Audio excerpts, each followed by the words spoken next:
mari kita antarkan anak-anak kita menjadi pemuda, jangan antarkan jadi remaja. Banyak kurangnya gitu ya dalam mendidik putra-putri kami. Misalnya hingga pertanyaannya adalah how to start, kemudian bagaimana caranya kemudian mulai sesuai dengan yang ideal.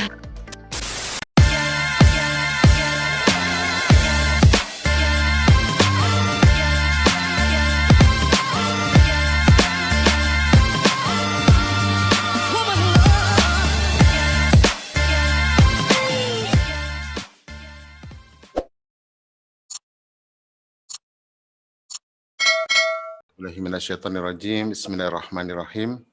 Alhamdulillahilladzi ba'atha fil ummiyina rasulan minhum yatlu 'alaihim ayati wa yuzakkihim wa yu'allimuhumul kitaba wal hikmah. Asyhadu an la ilaha illallah wahdahu la syarikalah wa asyhadu anna Muhammadan abduhu wa rasuluh.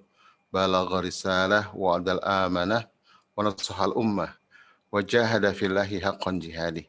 Allahumma salli wa sallim ala sayyidina Muhammadin wa ala alihi wa sahbihi wa wala. Al-hadirun Bapak Ibu sekalian, ayah bunda, guru-guru, ustadz-ustadzah yang saya muliakan, kepala sekolah yang saya sangat hormati, Pak Ustadz Ahmad Faiz, SSC MPD, jazakumullah khairan jaza sudah mengundang saya di forum yang mulia ini, bersama para ayah bunda, para guru-guru dan ustadz-ustadzah, para pemegang amanah fitrah dirinya, fitrah pemuda, fitrah anak-anaknya, yang kelak mengantarkan fitrah itu dengan dipandu kitabullah menuju peran peradaban terbaik, Dauril Hadoriyah dengan semulia-mulia adab. Huyikum jami'an bitahtil Islam. Assalamualaikum warahmatullahi wabarakatuh. Alhamdulillah, ayah bunda sekalian, para ustadz-ustadzah yang saya muliakan, sekitar tahun 2010 ya, bahkan kemarin belum lama 2018 ya, seorang pakar psikolog muslim, Profesor Malik Badri, yaitu pernah ke Indonesia, dan saya kenal beliau dari bukunya waktu saya kuliah. Judul bukunya adalah Dilema Psikolog Muslim. Ya, Profesor Malik Badri belum lama ini wafat ya. Beliau adalah seorang penggagas ilmu psikologi Islam. Beliau menemukan sebuah khazanah psikologi Islam dari seorang pakar muslim abad ke-9. Ya, yang ternyata Islam sudah sangat kaya yang membahas tentang manusia, tentang psikologi ya, dan hari ini kita baru menggali kembali gitu ya konsep-konsep psikologi dari Islam, khazanah Islam. Sementara ini kita sebenarnya banyak menggunakan psikologi bukan dari dasar Islam gitu ya. Aliran yang paling umum kita anut adalah yang sekarang ini adalah radikal behaviorism ya. Jadi radikal dalam perilaku begitu ya. Ini yang melahirkan konsep bahwa anak itu kertas kosong. Anak itu harus dikasih reward and punishment gitu ya. Anak itu seperti hewan sirkus yang bisa dicambuk gitu ya, dipaksa. Jadi pendekatannya mesin ya. Jadi anak kita ini robot dan mesin gitu ya, yang bisa dicetak semau kita gitu ya. Ini itu disebut dengan aliran radikal behaviorism. Ini selama 200 tahun ini mencengkram sekolah-sekolah termasuk sekolah muslim.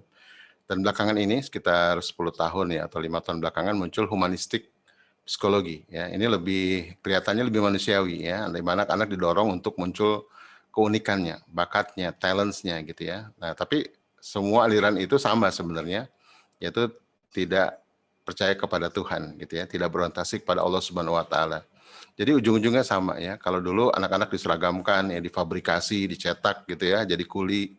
Kalau sekarang sama juga ya, tetap orientasinya adalah working gitu ya, pekerjaan. Jadi orang bersekolah itu biar anaknya bisa perbaikan ekonomi, ya, perbaikan sosioekonomi, prestis sosial, prestis ekonomi gitu kan. Padahal orientasi pendidikan itu adalah harusnya tujuan pendidikan itu seperti orientasi bagaimana Allah menciptakan manusia, yaitu beribadah gitu ya. Saya kembali ke Profesor Malik Badri. Profesor Malik Badri kemudian mengatakan bahwa Islam itu katanya tidak mengenal konsep remaja, ya. Jadi Islam cuma mengenal 2 fase kehidupan, yaitu sebelum akil balik dan sesudah akil balik, gitu ya. Jadi tidak dikenal konsep remaja. Ya, penjenjangan pendidikan persekolahan ya seperti TK, SD, SMP, SMA dan seterusnya itu berangkat dari sebenarnya dari pengamatan psikolog barat terhadap masyarakat mereka. Ya, ada toddlers, ada kids, ada teenagers, ada adult ya, di mana setiap fase itu ada awal, tengah, akhir. Di setiap akhir itu ada pubertas gitu ya. Islam tidak kenal konsep ini. Ini hanya pengamatan psikolog yang tidak bisa dibenarkan secara ilmiah maupun alamiah sebenarnya. Nah, beliau mengatakan, Profesor Malik Badri almarhum ya, mengatakan bahwa pendidikan Islam itu cuma mengenal 2 fase. sebelum akil balik dan sesudah akil balik. Dalam ilmu pendidikan juga sama sebenarnya ya. Pendidikan itu nggak pernah mengenal kata remaja sebenarnya. Kalau pendidikan anak disebut pedagogi kan, pendidikan dewasa disebut andragogi. Kita tidak pernah mengenal istilah remaja gogi gitu ya. Ini kenapa saya jadi pembuka, karena hari ini kita bingung antara remaja dan pemuda. Sepakat ya, kalau dibahas kata pemuda, makanya memang Islam tidak kenal kata remaja gitu ya. Bahkan Profesor Dr. Salito Wiryawan itu, seorang guru besar psikologi UI, itu mengatakan kata remaja baru dikenal awal abad 20 gitu ya.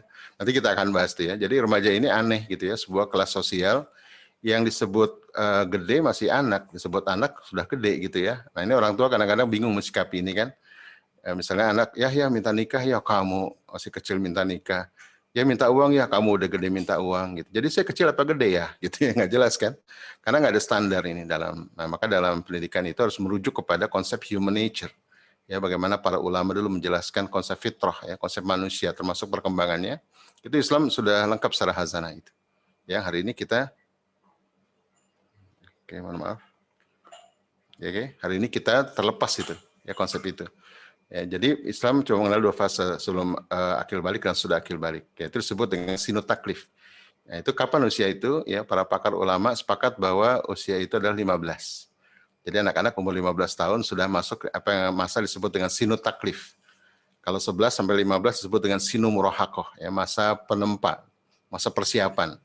Nah, sementara 7 sampai 10 disebut sinu tamyiz, ya anak-anak mulai mumayyiz kan SD ya. Mulai kritis, mulai banyak bertanya, senang ngebolang, itu SD. Nah SMP ini sebenarnya tahap ditempa kalau SMP ini ya, tahap anak-anak ditempa untuk siap menuju dewasa pada 15 gitu ya. Nah tapi kita kan nggak pakai agenda ini, sepakat nggak? Ya maka ulama sepakat juga anak umur 15 tahun sudah tidak wajib lagi dinafkahi. Kalau masih dinafkahi namanya bukan nafkah, tapi namanya sodakoh, karena statusnya fakir miskin. Gitu ya, jadi kalau di rumah kita, anak-anak kita SMA masih dibayarin, kuliah masih dibayarin, itu namanya sodakoh.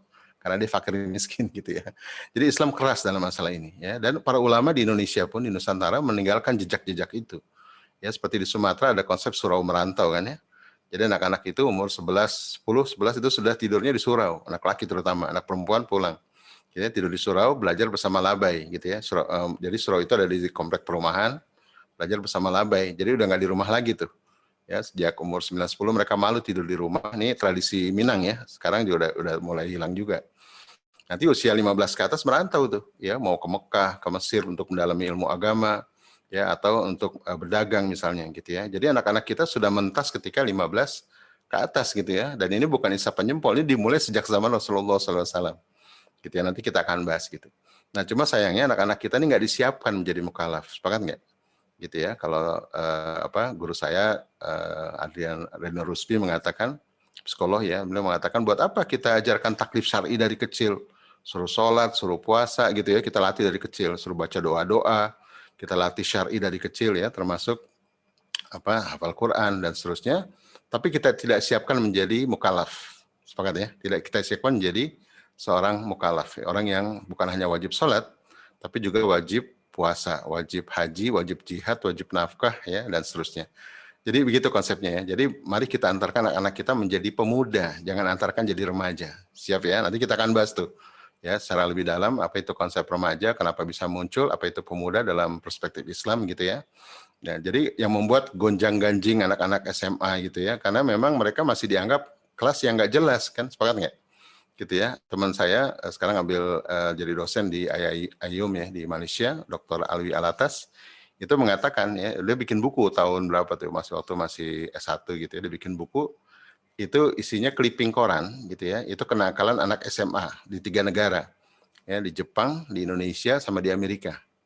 Clipping koran aja isinya, sama nanti di akhir bab tuh ada kesimpulan. Ternyata apa isinya tuh cerita sedih ya, tentang bagaimana anak SMA ini galau ya, anak-anak SMA ini tawuran, anak SMA ini saling membunuh ya, menculik dan seterusnya. Jadi kalau diperes buku itu ya isinya darah, air mata gitu ya dan seterusnya. Jadi mengerikan itu, gitu ya. Sampai di akhir bab itu beliau ngambil kesimpulan bahwa kelas remaja, berdasarkan riset-riset yang panjang gitu ya, kelas remaja itu sebenarnya tidak perlu ada dalam sejarah, katanya. Gitu ya. Bahkan SMA tidak perlu ada dalam sejarah, gitu. Gitu. Karena SMA ini sebenarnya tanggung ya, disebut pemuda, disebut sudah dewasa masih disebut anak SMA, kan? Sepakat nggak? Padahal SMA itu bukan anak SMA, kalau perlu dipanggil Pak gitu ya, kalau perlu dipanggil Akhi. Ya. Jadi guru-guru manggil anak SMA ini bukan anak gitu ya, bukan ananda, sudah pemuda dia, mengenai akhi, ya ukhti gitu ya, udah jadi partner. Ya kalau kata Sayyidina Ali kan 7 tahun pertama jadi raja kan, 7 tahun kedua berarti 4 sampai 14 tuh dilatih ya, ditempa jadi budak gitu kan. Nanti 7 tahun ketiga berarti mulai 15 kan. Ya 7 tahun ketiga mulai 15 sampai 21 itu jadi teman. Teman ini maksudnya apa? Partner ya, partner bisnis, partner dakwah, partner jihad nanti ya. Nanti kita akan bahas ini Bapak Ibu sekalian. Nah, jadi perspektif kita ubah dulu ya. Mari kita antarkan kita jadi pemuda. Ya karena kata remaja nggak pernah dikenal dalam azana Islam gitu ya, dan bahkan dunia pun nggak mengenal. Nanti kita bahas ya literatur ilmiahnya, gitu ya. Kalau kita masih menganggap anak kita remaja, maka yang terjadi konflik. Sepakat nggak? Yang pertama kita tidak menyiapkan mereka menjadi mukallaf. Yang kedua kita mensikapi mereka jadi apa ya? Jadi kelas sosial yang aneh gitu kan. Tadi ya seperti apa mau nikah dibilang masih kecil, minta duit dibilang udah gede, gitu kan nggak jelas nih.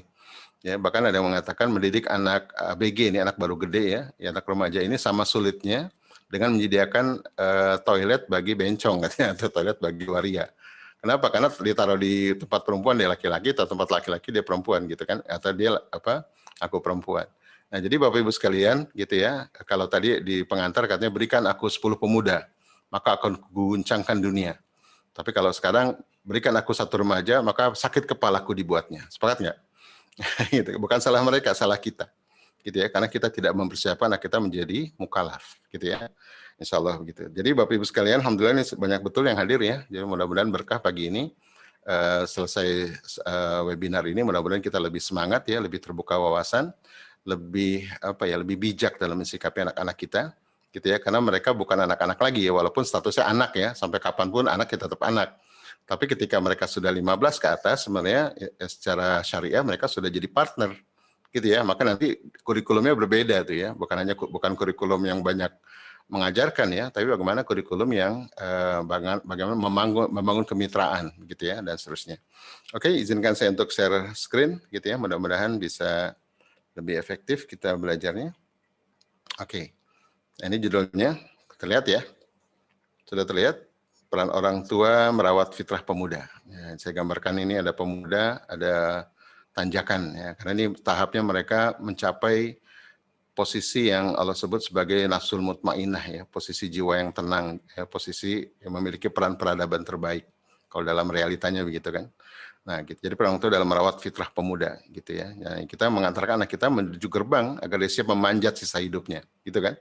Karena hidup itu kan harusnya meningkat gitu ya. Makin kualitas hidup itu makin meningkat, makin hari makin meningkat, kata orang Arab, dengan menjadi tua orang menjadi bijak gitu ya. Tentunya kita menyiapkan anak-anak kita untuk masuk ke gerbang itu. Ya, bagaimana mereka kita hantarkan untuk menjadi pemuda dengan peran-peran peradaban terbaik. Ya, maka kata remaja nggak ada di Quran, yang ada kata fityah pemuda, gitu ya, syabab gitu ya. Bahkan pemuda kahfi itu, ya Allah mengatakan inahum fityatun amanu birobihim wazidnahum huda. Ya, mereka lah para pemuda yang beriman pada Allah dan kami tambahkan mereka petunjuk, gitu kan. Jadi sisanya biarkan anak-anak kita yang menempuh jalannya. Nah, tugas kita mengantarkan mereka untuk siap menempuh jalan, gitu ya. Oke, Bapak Ibu sekalian, saya ingin tampilkan sebuah slide ya, di mana para pemuda Islam sepanjang sejarah itu muncul ke pentas peradaban dalam usia belasan tahun. Gitu ya, itu dimulai sejak Rasulullah SAW. Memang di masa-masa awal Islam itu hanya Sayyidina Ali yang masih muda masuk Islam ya. Lain-lain sudah Abu Bakar, Umar, Utsman itu sudah berumur. Tapi generasi berikutnya gitu ya, yang ketika Rasul jadi nabi mereka belum lahir atau masih bayi, ketika Rasulullah menjelang wafat mereka jadi pemuda. Nah, ini jadi benchmark kita. Gitu ya. Bagaimana Rasulullah mentarbiyah para anak-anak ini sehingga menjadi pemuda. Kita kenal ada Ibnu Abbas ya, orang-orang hebat itu, Ibnu Umar ya, termasuk Usama bin Zaid. Ini adalah para pemuda yang disebut sahabat muda. Kenapa sahabat muda? Ketika Rasulullah menjadi nabi, mereka belum lahir atau masih bayi gitu ya. Ketika Rasulullah menjelang wafat, mereka menjadi pemuda. Ini saya tampilkan seorang pemuda ya yang dikenal sejarah sebagai panglima perang termuda dalam Islam, yaitu Usama bin Zaid. Usama bin Zaid ini dinikahkan Nabi pada umur 15 tahun. Ya, jadi mustahil Nabi menikahkan orang kalau nggak siap ya. Jadi jangan berpikir nikah dini nih ya gitu ya. Masalahnya dalam Islam itu bukan dini atau nggak dini, masalahnya siap apa enggak gitu kan. Ya mukallaf atau enggak ya. Usia 30 juga kalau belum mukallaf ya, belum dewasa secara psikologis, ya percuma juga gitu kan. Nah, oke. Jadi Usama dinikahkan 15 tahun dan dalam Islam itu izin berperang memang diberikan 15 ya. Jadi Ibnu Umar pernah menghadap Rasulullah minta izin berperang pada umur 12 tahun disuruh pulang.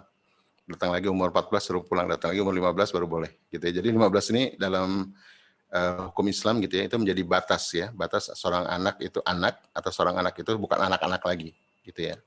Nah, kita saksikan Usama bin Zaid ini ditunjuk jadi panglima perang Tabuk, memimpin 10.000 pasukan ke Tabuk pada umur 18 tahun. Ada yang bilang 17 tahun. Belasan tahun. Ya, para pakar sejarah mengatakan kenapa Usama gitu ya, anak kemarin sore gitu kan, ada Sa'ad bin Abi Waqqas, ada Khalid bin Walid ya, para senior-senior yang memang jago tempur begitu ya. Nah, para pakar sejarah menganalisa bahwa begitulah Rasulullah menghendaki agar generasi Islam itu berikutnya tampil belasan tahun sudah harus tampil dalam pentas gitu ya. Karena tidak ada masa gonjang-ganjing dalam kehidupannya. Itu kan yang bikin gonjang-ganjing itu kan karena kesenjangan tadi ya. Karena dia sudah pemuda tapi masih dianggap anak, senjang kan. Nanti kita akan bahas itu.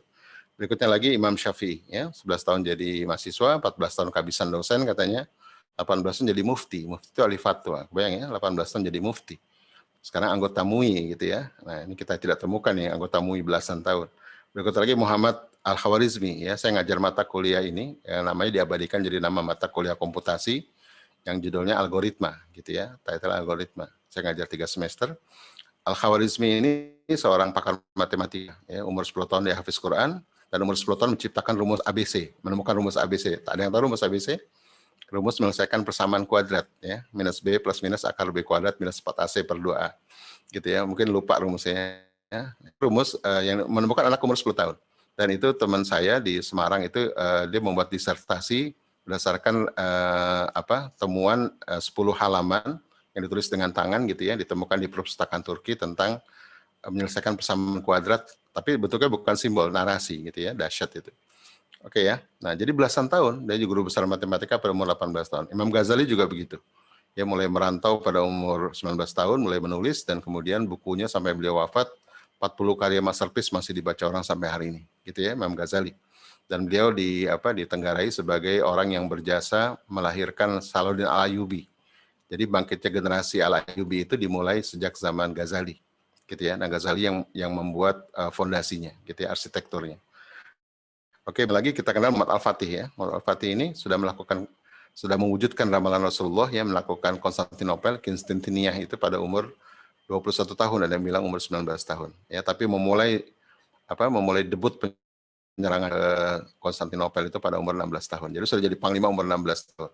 Belasan tahun. Berikutnya lagi di Semarang ada seorang, bukan di Semarang, di Jawa Tengah, ada seorang tokoh tangan kanan Diponegoro namanya Sentot Ali Pasha Prawirya Dirja. Prawirya Dirja ini Ali Pasha ini bukan namanya, tapi Ali Pasha ini gelar militer tertinggi yang diadopsi Pangeran Diponegoro dari Angkatan Perang Turki Utsmani.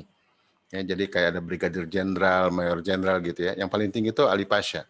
Di bawahnya Pasha, ada Turkio, Bugio, dan seterusnya. Itu diadopsi Pangeran Diponegoro dari Angkatan Perang Turki Utsmani Janisari. Ya, pasukan elitnya. Nah ini Sentot Ali Pasha tangan kanan Diponegoro. Ketika pecah Perang Jawa 1825, ya, beliau masih berusia 18 tahun, kelahiran 17. Ya, kelahiran 1807. Gitu ya. Jadi luar biasa. Berikutnya lagi Al-Maududi ini abad ke-19, ya, orang tokoh dakwah di Pakistan sudah punya kantor berita pada umur 19 tahun. Berikutnya lagi Hasan al-Banna, ya, tokoh pergerakan Ikhwan di Mesir ya, Ikhwanul Muslimin yang sekarang ada banyak di belahan dunia. Nah, beliau mendirikan Ikhwanul Muslimin di Mesir pada umur 21 tahun ya, dengan member 20.000 orang. Kebayang nggak? Anak pemuda 21 tahun mendirikan Ikhwan, organisasi massa Islam dengan member 20.000 orang. Itu member beneran ya, bukan follower di Instagram atau subscriber di YouTube gitu ya. Luar biasa kan? Dan memulai debut dakwahnya pada umur 16 tahun. Bahkan waktu umur 10 tahun dia bikin pasukan pembangun sholat subuh gitu ya. Jadi girohnya itu dalam dakwah itu sudah muncul ya sejak masa-masa SMP. Oke ya. Kemudian Muhammad Natsir, Pak Muhammad Natsir ini dari Indonesia gitu ya. Kita kenal beliau sebagai ketua terakhir sebagai ketua Masyumi gitu ya. Beliau ini sudah menjadi ketua DPC Jong Islami Tanbon di Padang pada umur 14 tahun ya, dan kemudian kuliah atau belajar di Mu'alimin Mu'alimat di Jogja ya. Begitu tamat beliau mendirikan sekolah ya, dapat beasiswa ditolak karena beliau ingin belajar otodidak gitu ya, ingin berjuang. Umur 20 tahun sudah menjadi kepala sekolah dan memulai debut politiknya menjadi ketua JIB Jong Islami Tanbon ya, di Indonesia. Ya, luar biasa ya. Nah, pertanyaan besarnya adalah apa, ayah bunda gitu ya, teman-teman sekalian yang saya muliakan, guru-guru, generasi ini tidak lahir kembali. Sepakat nggak? Sejak Indonesia merdeka kita temukan pemuda kita begitu lambat dewasa ya. Mereka mengalami pembocahan yang panjang. Sepakat nggak? sekolah dipanjang-panjangin nih gitu ya. Gitu kan. Kalau kita mau realize gitu ya, mau menerima realitanya bahwa SMA itu kan sebenarnya ngulang SMP gitu ya. Sepakat nggak? Dan nanti yang di SMA itu diulang lagi di kuliah gitu kan. Sepakat ya? Jadi gitu. Saya guru bimbel juga dulu ya, pernah jadi guru bimbel di Nurul Fikri ya selama 10 tahun itu ngajar SMA. Dulu saya berpikir anak SMA kok belajar ini gitu ya. Mereka butuh memang science gitu ya, tapi mereka butuh ilmu-ilmu yang sifatnya kehidupan ya. Itu nggak dapat mereka. Saya ingat waktu SMA dulu kelas 3 belajar apa? Belajar tentang waris ya. Ya kan? Gitu ya, ngitung waris coba ya. Uang aja kita nggak punya gitu ya, masih ngitung warisan. Jadi banyak hal-hal yang kita hanya fokus pada syariah gitu ya, pada ilmu-ilmu alat gitu ya, bukan pada sesuatu yang memang dibutuhkan dalam kehidupan. Maka Imam Ghazali nanti membagi fardu ain, fardu kifayah. Saya lagi bikin program dengan Dr. Aden Husaini ya, bagaimana memberikan Islamic worldview ya, cara pandang Islam yang benar tentang kehidupan kepada para pemuda SMP SMA mulai umur 12 sampai 18. Gitu ada 10 kuliah penting bagi pemuda gitu ya. Itu tentang konsep bahagia, konsep akhirat ya, konsep cinta gitu ya, konsep itu penting ya, termasuk konsep manusia gitu ya. Itu penting difahami oleh anak-anak SMA karena itu sangat dibutuhkan dalam kehidupannya. Oke ya. Jadi Bapak Ibu sekalian, mari kita kembalikan generasi ini gitu ya. Maka ini nggak akan terjadi kalau kita nggak urun tangan, sepakat ya, urun kaki, urun pikiran, urun perasaan. Kalau cuma titipin di sekolah jadi bengkel gitu nggak akan kejadian, sepakat ya. Dan kita akan menuai badai, sepakat? Ya saya banyak mengcoaching pasangan-pasangan pernikahan gitu ya. Itu kebanyakan keluhannya pada ayah, keluhannya pada ayah. Banyak ayah hari ini nggak siap jadi ayah, sepakat ya? Nggak tangguh mereka gitu ya. Banyak hari ini begitu. Ya, mohon maaf nih para ayah ya gitu ya. Para ibu banyak biasanya komplain ke saya gimana suami mereka tuh ya cuma hebat dalam cari uang aja. Bahkan ada yang nggak hebat juga dalam cari uang gitu ya. Nah, apalagi didik anak biasanya lepas tangan gitu ya. Dan saya bertemu dengan juga para praktisi pendidikan. Kalau untuk SMP, untuk SD, TK masih rajin parenting tuh gitu ya. Begitu SMP udah mulai malas. Begitu SMA sama sekali. Biasanya begitu orang tua, serahkan sepenuhnya ke sekolah. Terserah deh mau diapain aja gitu kan. Jadi ketika anak-anak makin besar, makin membutuhkan ayah bunda, gitu ya. Sementara pernikahan makin hambar, sepakat nggak? Ya, cinta makin tidak tumbuh gitu ya. Nah, jadi kacau nih. Ayah makin sibuk dengan bisnisnya, gitu ya. Ibu juga makin sibuk dengan dirinya. Jadi anak-anak ini ketika SMA ini makin butuh kita, tapi kita tidak hadir. Nah, ini jadi penyebab musibah nanti ya. Lalu muncul lagi kemudian generasi yang melanjutkan siklus ini, ya para ayah-ayah yang lalai lagi, lahir kembali gitu ya. Oke. Nah, ini peran ayah ibu nanti kita akan bahas ya kalau waktu cukup. Ini peran ayah ibu berdasarkan fitrah ya. Jadi peran ayah itu bukan cari nafkah. Gitu ya. Kalau cari nafkah itu nggak usah disebut lah ya. Itu binatang juga cari nafkah kan buat anak-anaknya kan. Itu sudah default. Ya, jadi bukan ultimate roles ya, bukan peran utama para ayah untuk cari nafkah. Karena bujangan pun cari nafkah kan, sepakat nggak? Gitu ya. Nah, ini peran ayah dan bunda nih. Peran bunda juga bukan tukang titip anak gitu ya. Nah, jadi sama-sama nih. Jadi ayah itu peran utamanya adalah dia imam, dia koam ya, dia a man of mission and vision, laki-laki yang punya misi visi, ya mau dibawa kemana keluarganya, ya bukan sekedar cicilan beres, rumah lunas gitu ya, anak-anak bisa mentas kuliah, bukan itu. Tapi bagaimana rumah tangga ini dibawa ke jalan Allah gitu ya, gimana rumah tangga ini menjadi apa ya, menjadi memiliki peran dalam peradaban gitu ya, untuk menyuruh kebenaran dalam sebuah bidang. Nah, ibu-ibu ini perannya person of love and sincerity ya, wanita yang setia, penuh cinta dan kasih sayang gitu ya. Jadi ini peran ayah, karena laki-laki diciptakan untuk memimpin ya, perempuan diciptakan untuk setia gitu kan. Nah, ini harus saling mendukung-mendukung. Nah, juga termasuk berikutnya thinking system builder. Para ayah itu yang membangun sistem berpikir. Jadi kalau anak itu apa ya, on gitu ya atau tidak logis tuh ayah tuh. Nah, kalau ibu tuh membangun kebijakan ya, wisdom. Jadi kalau anak itu nggak wisdom, nggak bijak tuh ibu tuh gitu. Jadi ini penting, kenapa ada pernikahan ya? Karena memang penting ayah ibu dalam proses pendidikan gitu ya, bukan sekedar ngasih makan anak, naruh di sekolah, lalu cek raport, bukan itu gitu ya. Atau hadir di parenting karena takut dihukum sama kepala sekolah gitu ya, dikasih sanksi, bukan itu. Tapi memang ini panggilan langit ya, ini tugas langit kita sebagai ayah bunda. Dan kalau kita menyambut panggilan kita, Allah akan curahkan semua hikmah. Sama kayak Luqmanul Hakim ya. Walaqad ataina Luqmanal hikmah. Ini kita sekolahnya ke al-hikmah kan. Sungguh kami berikan Luqmanul Hakim itu hikmah. Itu Al-Quran nyebutnya lakot ya. Jadi lakot itu artinya sungguh-sungguh ya. Kami berikan Luqman itu hikmah yang banyak. Kenapa? Anisyukurillah. Karena banyak bersyukur. Luqman itu kan nabi, bukan rasul. Sepakat ya. Tapi didik anaknya keren banget gitu. Ya, bahkan kalau parenting nabawiyah nggak masuk tuh Luqmanul Hakim. Dia masuknya parenting Islamiyah. Karena bukan nabi kan. Tapi kenapa dicantumkan namanya dalam surat Al-Quran? Karena didik anaknya keren. Itu kuncinya apa? Ada di surat Luqman ayat 12. Jadi sebelum Luqman mendidik anaknya dengan narasi-narasi yang luar biasa, ya Luqman itu memulai dengan Allah menyampaikan kuncinya. Kuncinya adalah apa? Walaqad ataina Luqman al-hikmata. Dan sungguh-sungguh kami berikan Luqman itu hikmah yang banyak. Laqad inilah taukid, qad taukid artinya sungguh-sungguh. Kalau di matematika itu be implication. Ya, if only if. Ya, cuma itu nggak ada cara lain. Kalau ingin jadi orang tua keren, banyak bersyukur. Ya, dengan banyak bersyukur jadi orang tua keren, gitu ya. Maka Allah akan curahkan hikmah, ya, gitu ya. Nah, seperti itu ya Bunda. Jadi Allah tidak akan memanggil mereka yang mampu, tapi memampukan mereka yang terpanggil. Saya pun sama sebenarnya, saya juga ayah dari anak-anak gitu, sama ya. Saya juga punya pemuda gitu, sama ya. Jadi mari kita berjuang bersama gitu ya untuk mengantarkan anak kita menjadi pemuda, ya pemuda yang memiliki peradaban ya, Darul Hadriyah ya, bukan sekedar punya ijazah. Hari ini kan kita temukan ya banyak orang S2, S3 tapi nggak ada karyanya buat umat. Sepakat ya, cuma buat cari duit, cari uang ya. Apa sekarang ada gejala yang disebut dengan workism. Ya, workism itu pekerjaan jadi agama gitu. Banyak tuh kan ini terjadi. Dan sebuah riset PEW di Manhattan di New York ya, lembaga riset yang banyak jadi rujukan untuk di Amerika gitu ya, mengatakan bahwa 95% pemuda gitu ya, pemuda itu mereka lebih memilih pekerjaan yang mereka sukai, enjoy, daripada menolong orang yang membutuhkan dan menikah gitu. Itu jadi gejala hari ini tuh ya, gitu. Oke ya, ini nanti kita akan bahas lebih dalam, tapi ini sekedar ayah bunda ketahui bahwa peran ayah ibu tuh penting. Termasuk tuh ayah tuh perannya adalah sang raja tega. Kalau ibu tuh sang pembasuh luka. Nah, jadi kalau anak nanti kita bahas ya, kalau anak itu lambat dewasa itu ayah tuh. Kalau anak kecepatan balik, ya kecepatan mens, kecepatan mimpi basah tuh ibu. Gitu. Nanti kita lihat tuh kenapa begitu. Oke ya. Nah ini Hamka udah bilang ya sejak dulu bahwa hari ini banyak guru, dokter, hakim, insinyur, bukunya satu gudang, diplomanya segulung besar gitu ya. Tiba di masyarakat menjadi orang yang mati. Karena mereka bukan orang masyarakat, hidupnya untuk mementingkan dirinya, tadi egosentrik. Ya, jadi ini sebenarnya akibat dari humanistik ya, apa psikologi ya, yaitu pendidikan yang mendorong orang untuk jadi ego. Ini seperti apa? Jadi tersimpangkan dari teosentrik ya, dari Allah sebagai pusat kepada ego sebagai pusat.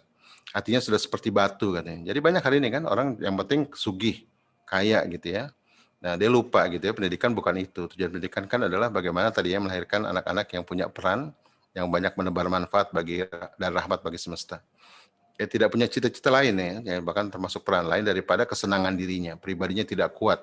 Dia bergerak bukan karena dorongan jiwa dan akalnya, kepanaiannya banyak itu kerap kali menimbulkan takutnya. Nah kita temukan banyak ya, makin S2, makin S3, makin banyak ilmunya, makin cinta dunia gitu, makin takut membuat perubahan. Jadi tadi dia bilang, berikan aku 10 pemuda, aku guncang dunia. Nah itu sekarang 10 pemuda nggak bisa guncang dunia ya, cuman kepentingan dirinya nggak akan nggak akan kemana-mana, rest to nowhere gitu ya. Oke, nah ini saya riset udah lama nih sebenarnya ini. Jadi antara undang-undang Sisdiknas dengan realitanya nggak nyambung gitu ya. Gitu. Saya belum lama diundang Direktorat Pendidikan Tinggi SMA gitu ya. Saya diminta untuk menyampaikan studium generale. Ya, jadi kuliah umum, anak SMA mau dibawa kemana? Itu sebenarnya Direktorat pemerintah tuh bingung, anak SMA tuh mau dibawa kemana gitu. Jadi para guru-guru saya berharap ya membuat inovasi-inovasi terobosan nih, karena mereka juga bingung nih mau dibawa kemana. Yang disebut Merdeka Belajar tuh apa gitu ya, itu juga bingung mereka. Gitu ya. Jadi akhirnya bikin sekolah yang menyenangkan gitu, SMA yang menyenangkan. Menyenangkan tuh menurut siapa sih?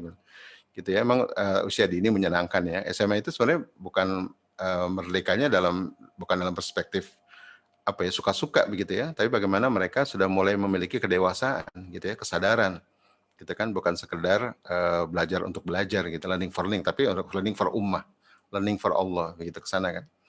Nah, ini kita lihat ya, ini di kuliah jadi masalah nih, 87% mahasiswa Indonesia salah jurusan. 1.400 guru di DKI tidak berbakat guru. Jadi sebenarnya bakat guru apa sih? Suka belajar, suka berbagi gitu kan. Nah, ini banyak orang yang jadi guru ya karena kecemplung aja gitu ya, tidak punya dorongan dari dalam gitu. Nah, Indonesia menghadapi kekurangan manajer. Ini sebenarnya riset Boston Consulting tahun 2012 nih. Sekarang 2020 ya. Itu terbukti kan kita krisis leader di semua lini. Di manajemen, di bisnis ya, di politik ya, kita krisis leader. Orangnya lo lagi kan. Gitu ya. Kemudian program nih apalagi sekarang pendidikan berbasis daya saing. Ya, akhirnya apa? Anak-anak jadi sibuk berkompetisi, digegas ya, berebut kuliah gitu ya di tempat, pada setiap anak punya keunikan masing-masing yang harusnya itu menjadi apa? Menjadi solusi bagi umat ya, bukan diseragamkan gitu dan seterusnya. Oke. saya bertemu dengan seorang dokter hewan, ternyata dia sopir Grab gitu, sopir taksi online. Gitu ya, dia dokter hewan gitu, saya ngobrol-ngobrol gitu ya. Saya sebenarnya dokter hewan nih Pak, loh saya bilang kok nggak praktek malah narik. Ya karena saya sebenarnya nggak suka dengan dokter hewan gitu ya. Saya pegang kucing aja jijik Pak katanya gitu. Kenapa kuliah di situ? Ya karena orang tua saya dulu pengen saya kuliah di UGM, jurusan apa aja yang penting UGM, kebayang nggak? Akhirnya saya tanya umur berapa? 35. Anak berapa? 2 ya. Terus masih bingung mau jadi apa, karirnya mau kemana, sepakat ya. Nah ini kan kasihan ya, ini baru bicara karir loh ya, belum bicara bagaimana dia memerankan dirinya untuk di jalan Allah ya. Karir aja dia nggak jelas gitu kan, ya gitu. Kasihan kan, anak udah besar, umur udah 35 tahun, ini jadi penyebab ya seperti para ayah galau yang kemudian susah diajak parenting ya, dan seterusnya. Oke, nah ini muncul ini akhirnya, ya karena gagal paham jadi gagal didik kan gitu ya. Jadi hari ini banyak orang bukan kurang ilmu, tapi keliru ilmu. Ya, karena keliru ilmu jadi keliru dalam bertindak ya, salah pandang tentang pemuda, salah pandang tentang konsep remaja, gitu ya, salah pandang tentang konsep peran ayah dan ibu, gitu kan? Salah pandang tentang konsep manusia, ya, karena salah pandang akhirnya jadi salah bertindak. Itu perlu kenapa tadi saya bilang kita perlu untuk anak-anak kita nih kuliah Islamic Worldview, ya pengantar bagaimana mereka memahami hakikat-hakikat kunci dalam kehidupan. Oke, nah ini akibatnya ini. Jadi banyak penyimpangan fitrah yang terjadi gitu ya, seks bebas. Ini kan ada fitrah seksualitas. Misalnya ini ya LGBT ya, seks bebas. Ini kan karena fitrah seksualitas menyimpang.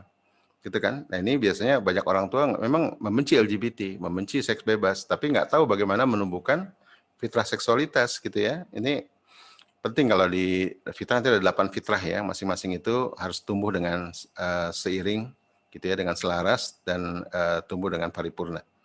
Kecanduan game ini kenapa kecanduan game ya, anak-anak SMA nih kebanyakan ya, waktu dikit aja main game gitu ya. Kalau game sekedar refreshing is okay, tapi kalau game sudah mulai jadi Tuhan gitu ya, sudah mulai susah lepas dari game, nah itu masalah ya. Gitu ya. Kan jadi gamers dapat duit katanya. Iya, tapi kan bukan karyanya buat umat ya, cuma mencari duit kan. Jadi YouTubers ya kan dapat duit. Iya, tapi buat umat apa gitu ya. Dengan jadi YouTuber itu apa manfaatnya buat umat misalnya. Nah, itu tadi Hamka bilang ya, tidak punya cita-cita lain daripada kesenangan dirinya gitu ya, dan seterusnya. Nah, ini kan ada fitrah yang nggak tumbuh ya. Terus kemudian depresi, narkotika gitu. Ini kan tawuran ya, ini karena masalah ego ya, egois. Karena banyak dikendalikan di rumah, di luar jadi tidak menjadi dirinya. Jadi hari ini banyak anak-anak kita tumbuh menjadi the social me, bukan the real me. Kita seringkali kaget ya lihat orang baik-baik, santun gitu ya, ternyata pembunuh gitu ya. Karena tadi itu ya kesalehan mereka karena kesalehan yang karena karena tekanan ya, karena tuntutan ya, bukan kesalehan yang berangkat dari dalam jiwanya, gitu kan? Kan saleh itu amal, sepakat nggak? Dan amal itu bukan status ya, gitu kan? Saleh itu bukan status, saleh itu amal. Amal itu bukan dari luar tapi dari dalam kan, inama amalu biniyah gitu. Nah ini yang dalam ini ya, jiwanya ini nggak pernah ditumbuhkan ya, sehingga yang muncul adalah kamuflase ya, yang muncul adalah manipulatif ya. Ini yang kemudian sekarang disebut dengan toxic ya, toxic parent, toxic relationship, toxic self help gitu ya. Jadi toxic itu muncul karena banyak orang manipulatif ya, manipulatif karena pengen narsis gitu kan, pengen dibilang hebat, dibilang jago gitu, narsis gitu kan. Ini berangkat dari egosentrik tadi ya, menjadikan ego sebagai Tuhannya gitu ya, bukan Allah sebagai Tuhannya. Nah, itu kenapa? Karena tadi fitrahnya nggak tumbuh gitu ya. Nah, hari ini kita akan bahas. Oke, Bapak Ibu sekalian, nah ini konsep akil balik tadi ya. Apa yang disebut pemuda? Nah, dalam Islam ada yang disebut konsep akil balik. Akil balik itu kalau zaman dulu disebut sinubuluk atau sinutaklif ya, mukalaf.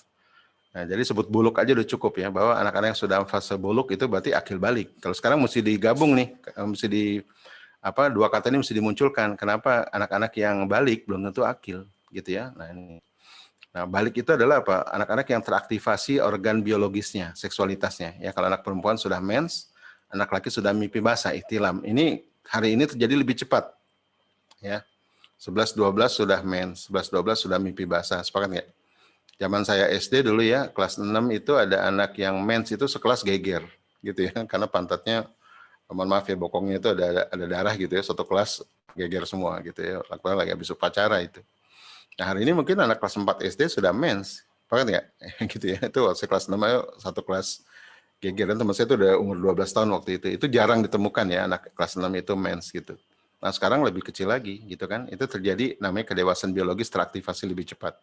Anak laki-laki lebih misterius ya, kita nggak pernah tahu dia mimpi basah apa enggak ya gitu ya, karena nggak terbuka dengan ayahnya, nggak terbuka dengan ibunya. Oke, nah dalam Islam seharusnya akil dan balik itu tiba bersamaan. Nah ini akil itu dewasa biologis ya, itu sekarang dewasa psikologis itu sekarang di angka yang sudah telat ya 20-25 gitu ya. Bahkan di Amerika tuh disebut dewasa tuh 27 ya. Jadi makin lama makin geser terus. Ya Bapak Ibu tahu nggak Undang-Undang Sisdiknas tahun 58 itu mengatakan putra putri Indonesia sudah harus mandiri pada umur 15. Itu Undang-Undang Sisdiknas tahun 59 kalau tidak salah ya. Itu bunyinya begitu.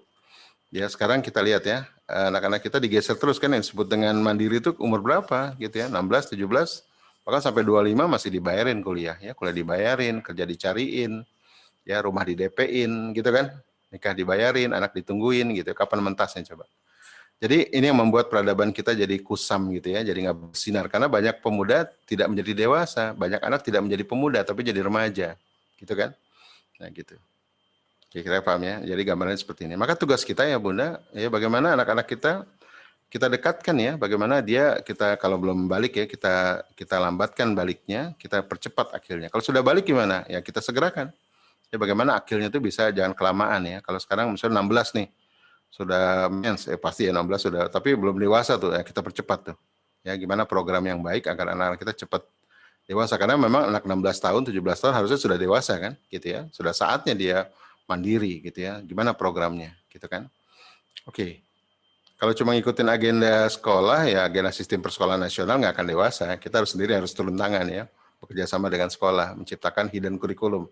Sekolah-sekolah, mohon maaf ya, sekolah China, Katolik begitu ya, mereka punya hidden curriculum gitu ya.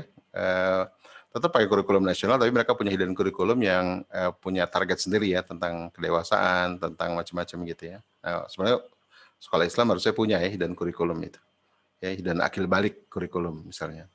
Oke, nah jadi akil balik ini bisa dicapai kalau anak-anak kita fitrahnya tumbuh paripurna. Ya, gitu ya. Kalau nggak tercapai, akan terjadi kesenjangan nih. Ya, misalnya kita nggak bisa bayangkan ya, anak-anak laki kita misalnya sudah menikah, mohon maaf, anak laki kita sudah menikah, sudah mimpi basah umur 10, baru bisa menikah umur 25 tahun. Ya, kira-kira 15 tahun ngapain tuh? Ya, kesenjangan ini. Terjadi apa? Turbulensi kan? Gonjang-ganjing tuh. Sepakat nggak? Ya, gelombang-gelombang syahwat. Maka masuklah berbagai macam kenakalan tadi ya. Ada pornografi, LGBT, ya, porno aksi, dan seterusnya. Gitu ya. Karena apa? Karena tidak kalau anak nggak dewasa masuklah ke kotoran ya atau kezaliman begitu. Oke, nah ini saya ambil literatur ya. Nah ini dari Profesor Malik Badri tadi ya, Islam yang mengenal dua fase kehidupan, akil balik dan sudah akil balik. Serti Wirawan mengatakan remaja tidak dikenal, baru dikenal awal abad 19 atau awal abad 20. Profesor Muhammad Yasin juga mengatakan di bukunya tentang Islamic Concept of Human Nature, Fitrah, itu anak umur 15 tahun sudah punya kewajiban hukum pada umur 15 tahun. Aliu Alatas juga sama, mengatakan bahwa kelas sosial SMA tidak perlu ada dalam sejarah gitu, karena ini masa dewasa bukan anak-anak lagi. Nah, tinggal kita nanti mensikapi ya. SMA kan sudah ada nih, gimana SMA kita buat jadi tempat tempat merawat pemuda gitu ya, jangan cuman mengkonter remaja. Gitu ya. Kita kadang-kadang sibuk dengan bagaimana mengatasi anak begini begitu kan. Tapi tidak berpikir bagaimana membuat anak tidak begini, tidak begitu gimana gitu ya, bukan mengatasi tapi bagaimana gitu ya. Mengapa dia begitu ya. Oke. Konsep surau merantau nih di Islam sudah ada ya. Ini di Aceh itu namanya menasah medagang. Jadi saya waktu di Aceh ketemu, nyata ada konsep menasah medagang. Anak-anak sudah tidur di menasah ketika umur 9-10 ya, kemudian medagang di atas 15, sudah mulai merantau gitu. Jadi mirip-mirip lah. Nah, bangsa Yahudi juga sama ternyata ya. Bangsa Yahudi ini melantik anak lelaki menjadi dewasa pada usia 13 tahun. Ada sebuah perayaan disebut dengan bar mitzvah gitu ya. Jadi Bapak Ibu sekalian, ini adalah pendapat para tokoh gitu ya tentang pemuda. Kita lihat lagi. Nah, ini dalam Islam ya. Jadi kita temukan ya bagaimana Islam itu memberikan izin berperang ya kepada Ibnu Umar gitu ya. Terus kepada para sahabat itu pada umur 15 tahun. Oke, ini akhirnya jadi sepakatan ulama, termasuk di zaman Umar bin Abdul Aziz ya. Jadi patokan 15 tahun ini itu terus dibawa ya sampai zaman Umar bin Abdul Aziz, seorang khalifah, cicitnya Umar bin Khattab gitu ya. Seorang khalifah yang sangat bijak itu, dia mengatakan setelah 15 tahun diberikan tunjangan ya, karena waktu itu negara dari zakat itu udah kaya betul ya, maka 15 itu kemudian kasih tunjangan oleh negara agar tidak lagi dia membebani orang tua begitu. Oke, ini tunjangan biasanya untuk belajar ya, untuk dan seterusnya. Oke, nah ini jadi kisah-kisah masyhur dan jadi banyak hal ya. Jadi kita nanti silakan dibaca. Kita percepat aja ya. Nah ini juga pendapat dari Hamid Zarkasi, pendiri Gontor. Ayah beliau mengatakan bahwa ayah beliau mendirikan pesantren Gontor pada umur 16 tahun. Jadi sejarah ya. Haji Agus Salim diangkat jadi konsul Hindia Belanda di Jeddah pada usia 20 tahun. Muhammad Nathir ya lulus SMA, terjun langsung di politik pada usia 20 tahun nih. Panglima Besar Sudirman menjadi kepala sekolah pada umur 20 tahun. Jadi kita lihat ya, mereka sejak belasan tahun sudah jadi gitu ya. Jadi pada umur 20 tuh sudah jadi kepala sekolah, sudah bikin pesantren, sepakat ya. Nah, sekarang 20 tahun ngapain? Gitu ya. Jangankan mimpin pasukan, mimpin pesantren gitu ya. Ya, mimpin pegang adanya aja hilang gitu ya dan seterusnya. Oke, nah ini tadi ya. Nah, ini kita lihat nih saya ambil dari slide seorang pakar gitu ya. Jadi ini menggambarkan bahwa anak-anak kita dulu ya, belasan tahun ya, bahkan 20 itu sudah punya peran peradaban. Kebanyakan masih belasan tahun ya. Kalau 20 tahun sudah mendirikan sesuatu berarti kan startnya dari umur 16. Nah, ini juga sama nih. Kalau dibandingin sama para pendiri Microsoft, pendiri Facebook juga belasan tahun nih ya gitu ya. Dan seterusnya. Oke. Nah, ini remaja itu fenomena ya baru ada sejak akhir abad 19, muncul sejak era revolusi industri. Jadi remaja itu baru muncul sejak revolusi industri. Dulu nggak ada tuh kata remaja. Bahkan di undang-undang nggak ada ya, undang-undang lalu lintas, undang-undang pemilu ya, undang-undang pendudukan nggak ada kata remaja. Aneh gitu ya. Nah, adolescent, jadi adolescere artinya pre-adult ya, jadi dewasa tapi belum. Nah, bukan anak tapi belum dewasa gitu. Jadi dia tuh sebenarnya bukan anak-anak lagi, tapi belum dewasa. Jadi masalah kan?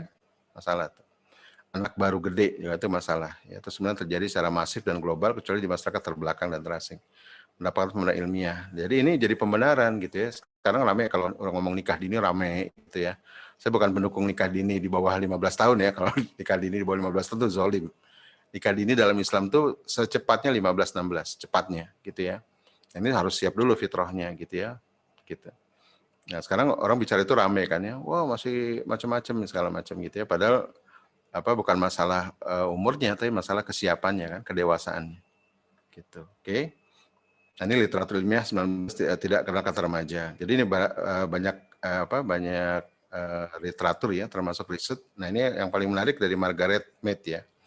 Jadi dia meneliti sebuah suku disebut Samoa ya. Suku Samoa itu di Pasifik yang tidak pernah disentuh peradaban barat ternyata.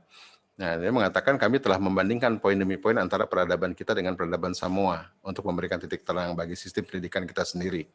Dan pelajaran utama yang telah kami dapatkan di sana adalah bahwa fenomena keremajaan bukanlah sebuah keniscayaan, tapi kondisi budaya yang membuat hal itu terjadi. Jadi nggak ada kata remaja tuh, ya gitu ya.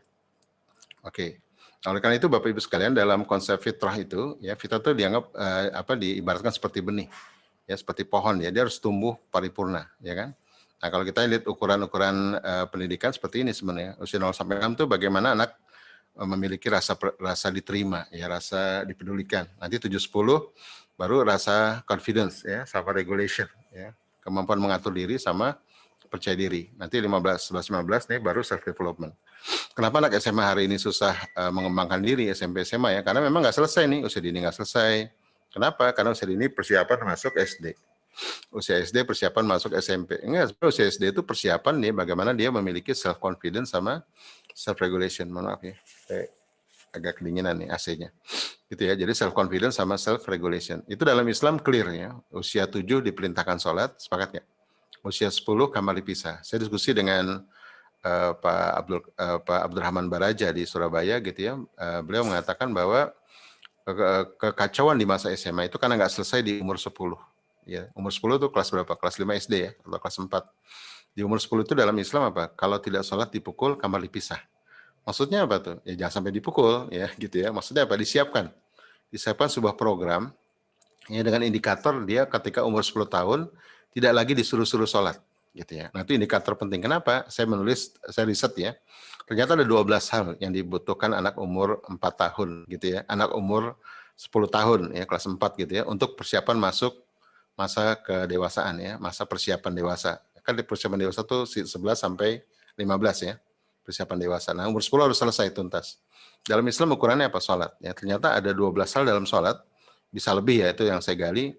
yang dibutuhkan seorang yang menjelang dewasa. Apa aja tuh? Pertama, self-regulation kan, kemampuan mengatur diri kan. Semua orang dewasa butuh kemampuan untuk self-management. Sepakat nggak? Self-regulation. Butuh tuh. Nah, itu ada dalam sholat. Yang kedua, fokus. Setiap orang menjelang dewasa dan orang dewasa sekalipun butuh kemampuan fokus. Sepakat nggak? Itu ada di sholat, yaitu apa? Khusyuk. Khusyu'un. Sepakat ya? Nah, hari ini banyak orang dewasa aja nggak fokus kan, distract, loncat-loncat. Apalagi sekarang era digital ya. Begitu buka internet, ada YouTube, ada apa, akhirnya mau belajar nggak jadi. Sepakat ya? Karena nonton YouTube dulu buka Instagram dulu gitu ya, lihat TikTok dulu akhirnya tadinya buka laptop mau ngerjain tugas nggak selesai kan. Sepakat nggak? Gitu ya, banyak distract. Nah, makanya orang dewasa itu butuh kemampuan fokus. Itu ada di mana? Di sholat. Kemampuan present, kemampuan hudur. Gitu ya. Jadi inti dari ibadah tuh hudur, ya, kehadiran. Allahu Akbar, menyadari kehadiran. Itu inti dari ibadah. Kalau kita ibadah cuma lewat aja tanpa menyadari kehadiran ya, atau menghadirkan kesadaran, ya udah nggak dapat apa-apa. Ya sama kayak saum besok Ramadan ya, kata Rasulullah kan ada orang yang lapar tapi tidak mendapatkan apa-apa gitu ya, lapar cuma lapar dan hausnya saja. Itu kenapa? Dia tidak menghadirkan kesadaran dalam beribadah, tidak hudur, tidak fokus, tidak hadir, tidak presence, sepakat ya?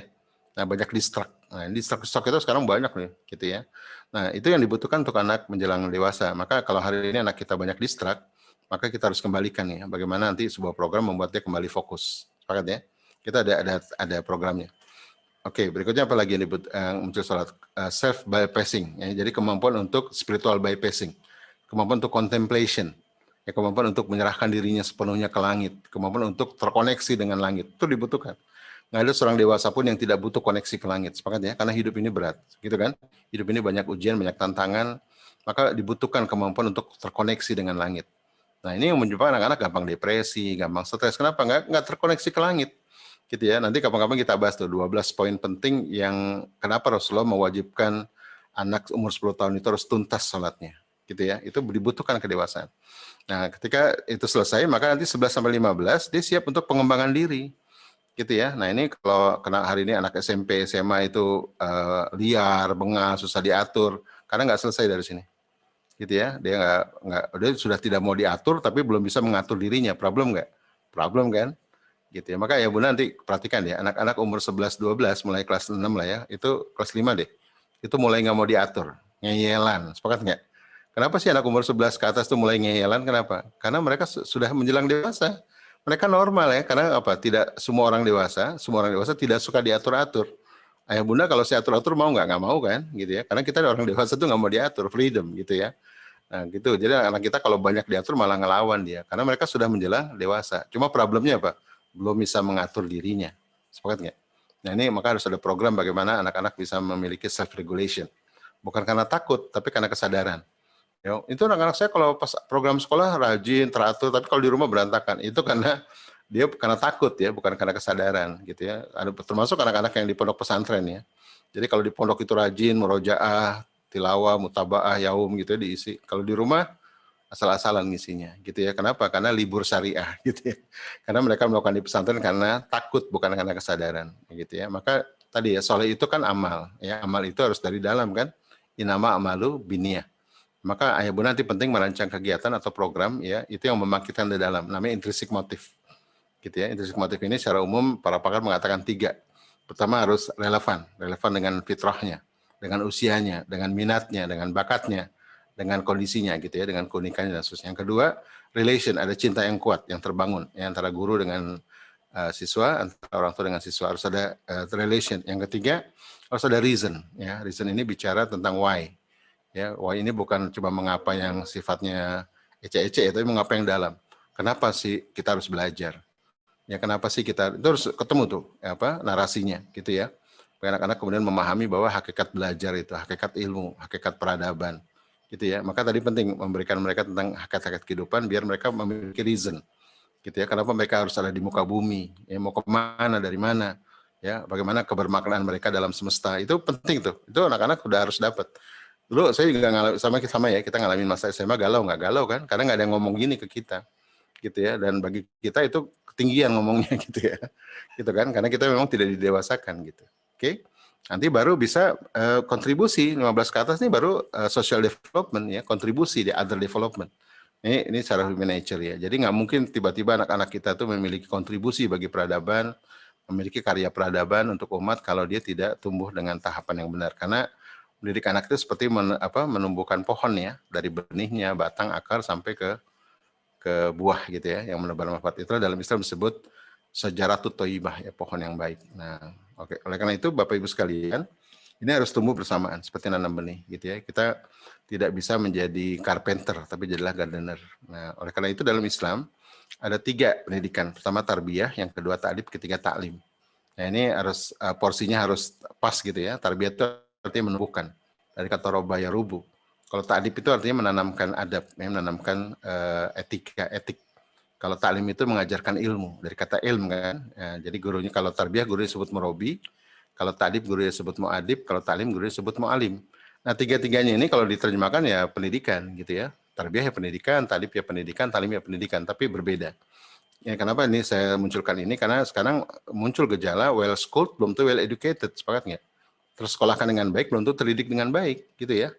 Ya, saya banyak menemukan teman-teman saya yang S2, S3 kelakuannya parah betul gitu ya.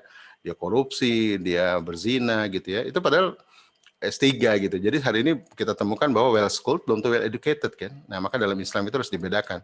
Ya, mana pendidikan, mana persekolahan gitu ya. Dan pendidikan Islam itu berbeda dengan persekolahan di barat misalnya gitu ya. Nah, ini 3 hal ini yang harus muncul. Tarbiyah ini apa sih? Dari kata robaya rubu artinya menumbuhkan. Apa yang ditumbuhkan? Fitrah. Kalau ta'dib itu menanamkan, apa yang ditanamkan? Adab. Kalau taklim itu mengajarkan, apa yang diajarkan? Ilmu. 3-tiganya penting gitu ya, dan harus proporsional gitu ya. Kalau yang terjadi biasanya taklim aja, pengajaran aja, too much teaching, tapi girohnya nggak tumbuh, semangatnya nggak tumbuh, adabnya kelewat ya, kacau balau nanti. Oke, oleh karena itu, nah ini kalau dikembangkan seperti ini. Jadi kewajiban kalau kita gali dalilnya, kewajiban orang tua. Ya, adab itu kewajiban orang tua, fitrah kewajiban orang tua, ilmu kewajiban orang tua. Kalau yang fitrah ini ada di surat Ar-Rum ya, surat 30 ayat 30. Ya, fitratullah, tetaplah pada fitrah Allah. Ya, fa'aqim wajhaka lidinil hanifah, fitratullah fatarnasa 'alaiha. La tabdila khalqillah dzalika dinul qayyimah gitu ya. Ini kalau hadisnya itu orang tua yang wajib untuk merawat ini. Kulu maludin yuladul fitrah fa'abawahu yuwahidanihi ayunasiranihi ayumajisani. Jadi orang tuanya lah yang merusaknya, maka orang tua punya kewajiban menjaganya, merawatnya. Nah, kalau adab sama ilmu juga kewajiban orang tua, surat At-Tahrim. Ya, yang sering kita dengar, ku anfusikum wa ahlikum naro. Hendaklah kalian jaga diri kalian dan keluarga kalian dari api neraka, gitu kan? Ini tafsirnya kalau kita baca tafsir Ibnu Katsir ya, yang dimaksud dengan ku anfusikum wa ahlikum naro, ya, hendaklah kamu jaga dirimu dan keluargamu dari api neraka, itu Ibnu Katsir mengutip pendapat Sayyidina Ali. Jadi tafsir bil hadis gitu ya. Sayyidina Ali mengatakan qaulu sahabat. Jadi Sayyidina Ali mengatakan yang dimaksud dengan ku anfusikum lakum naro adalah hendaknya para orang tua adibuhum wa alimuhum, mengadabkan keluarganya dan mengilmui keluarganya. Jadi dari dalil-dalil itu ya kita paham, dan para ulama juga mendorong bahwa fitrah adab ilmu tanggung jawab orang tua, bukan sekolah. Gitu ya. Jadi nah sekarang ini kan fitrah nggak tumbuh ya, adab juga nggak tumbuh, orang tua nggak bertanggung jawab. Nah, kemudian ilmu aja. Nah, ilmu aja nggak cukup ya, harus disiapkan wadahnya, disiapkan kemuliaannya, baru ditempa ilmunya. Nah, gitu ya. Satu-satunya yang boleh diorsos adalah ilmu. Ini boleh dititipkan ke sekolah, gitu ya, untuk ilmu lanjutan. Tapi ilmu basicnya ada di rumah, gitu ya. Misalnya biologi ya, orang tua bukan pakar biologi, boleh titipin di lembaga ya, kalau anak pengen jadi biologi. Tapi konsep tentang sains dalam Islam itu harus orang tua, gitu ya. Misalnya anak pengen jadi ahli Quran, jadi ulama Quran, nah itu harus masukin lembaga tuh, kirim ke Al-Azhar, apa ke Turki gitu ya, untuk belajar menjadi ulama Quran. Itu namanya dititipkan ya, di outsource, gitu, karena kita nggak punya ilmunya. Tapi membuat anak jatuh cinta pada Al-Quran, membuat mereka beradab pada Quran, pada ilmu, pada ulama, pada Rasulullah gitu ya.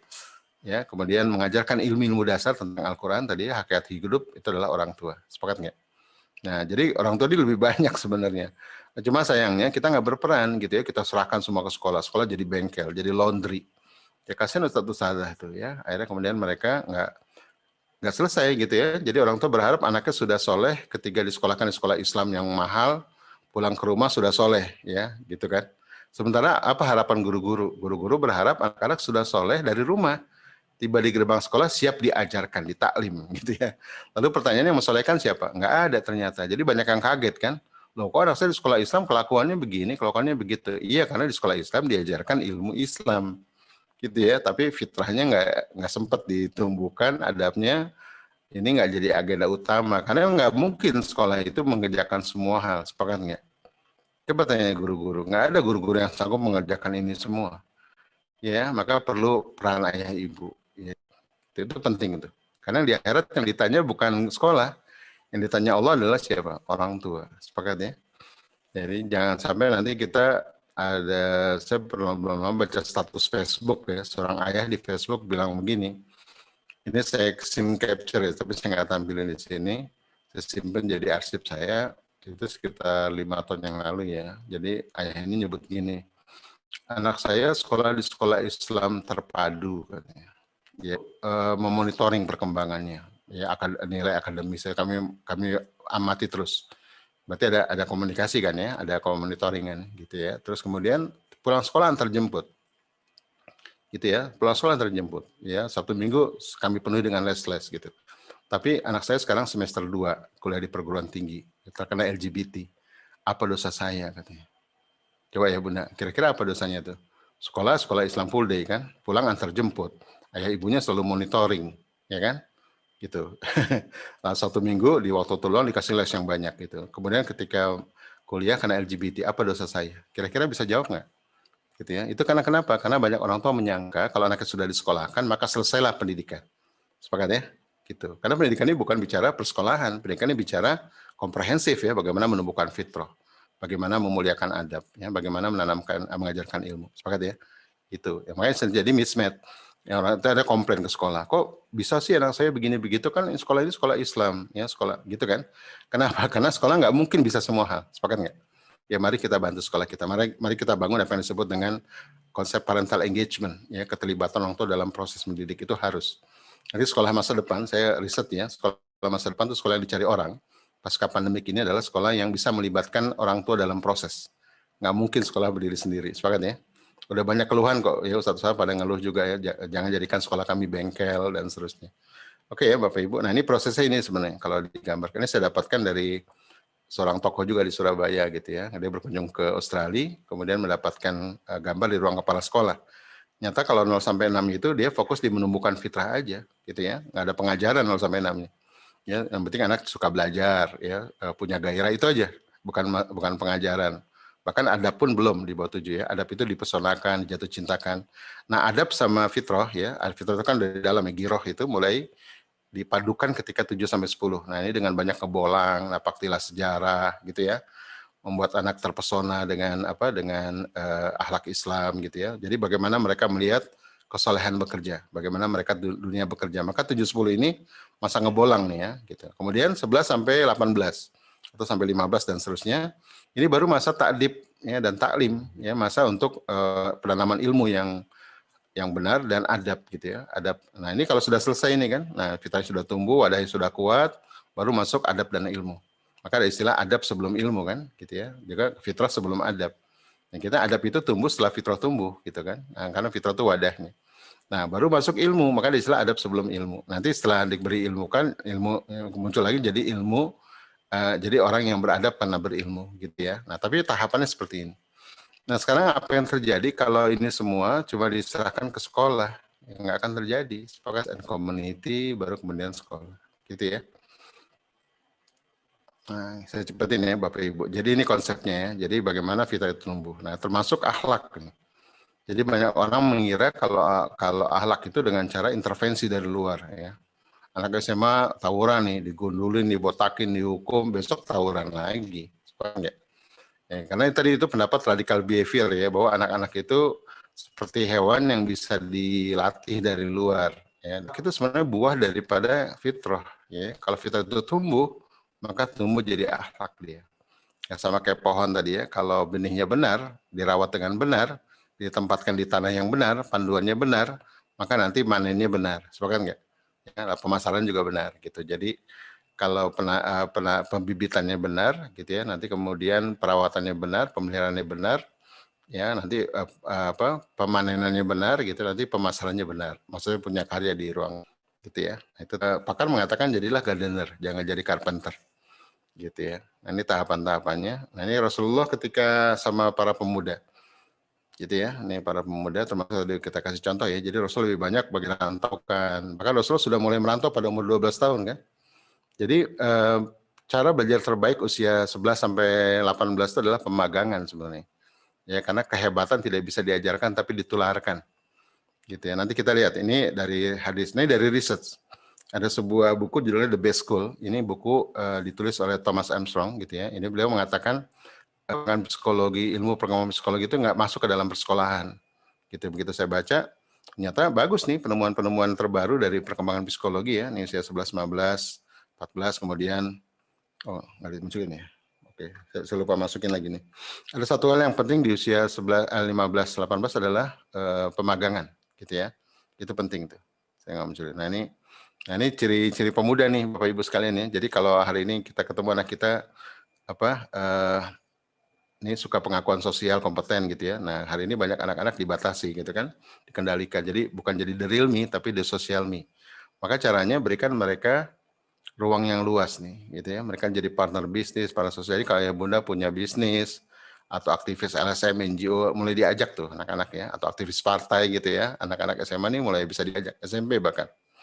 Gitu ya. Kedua, anak-anak itu suka tantangan. Ya, jadi mereka kalau nggak challenge tuh nggak seru ya. Makanya banyak challenge kan. Cuma challenge-nya nggak produktif nih. Nah ini kenapa? Problemnya orang tua banyak take over. Banyak nggak percaya gitu ya. Akhirnya anak-anak nggak tumbuh.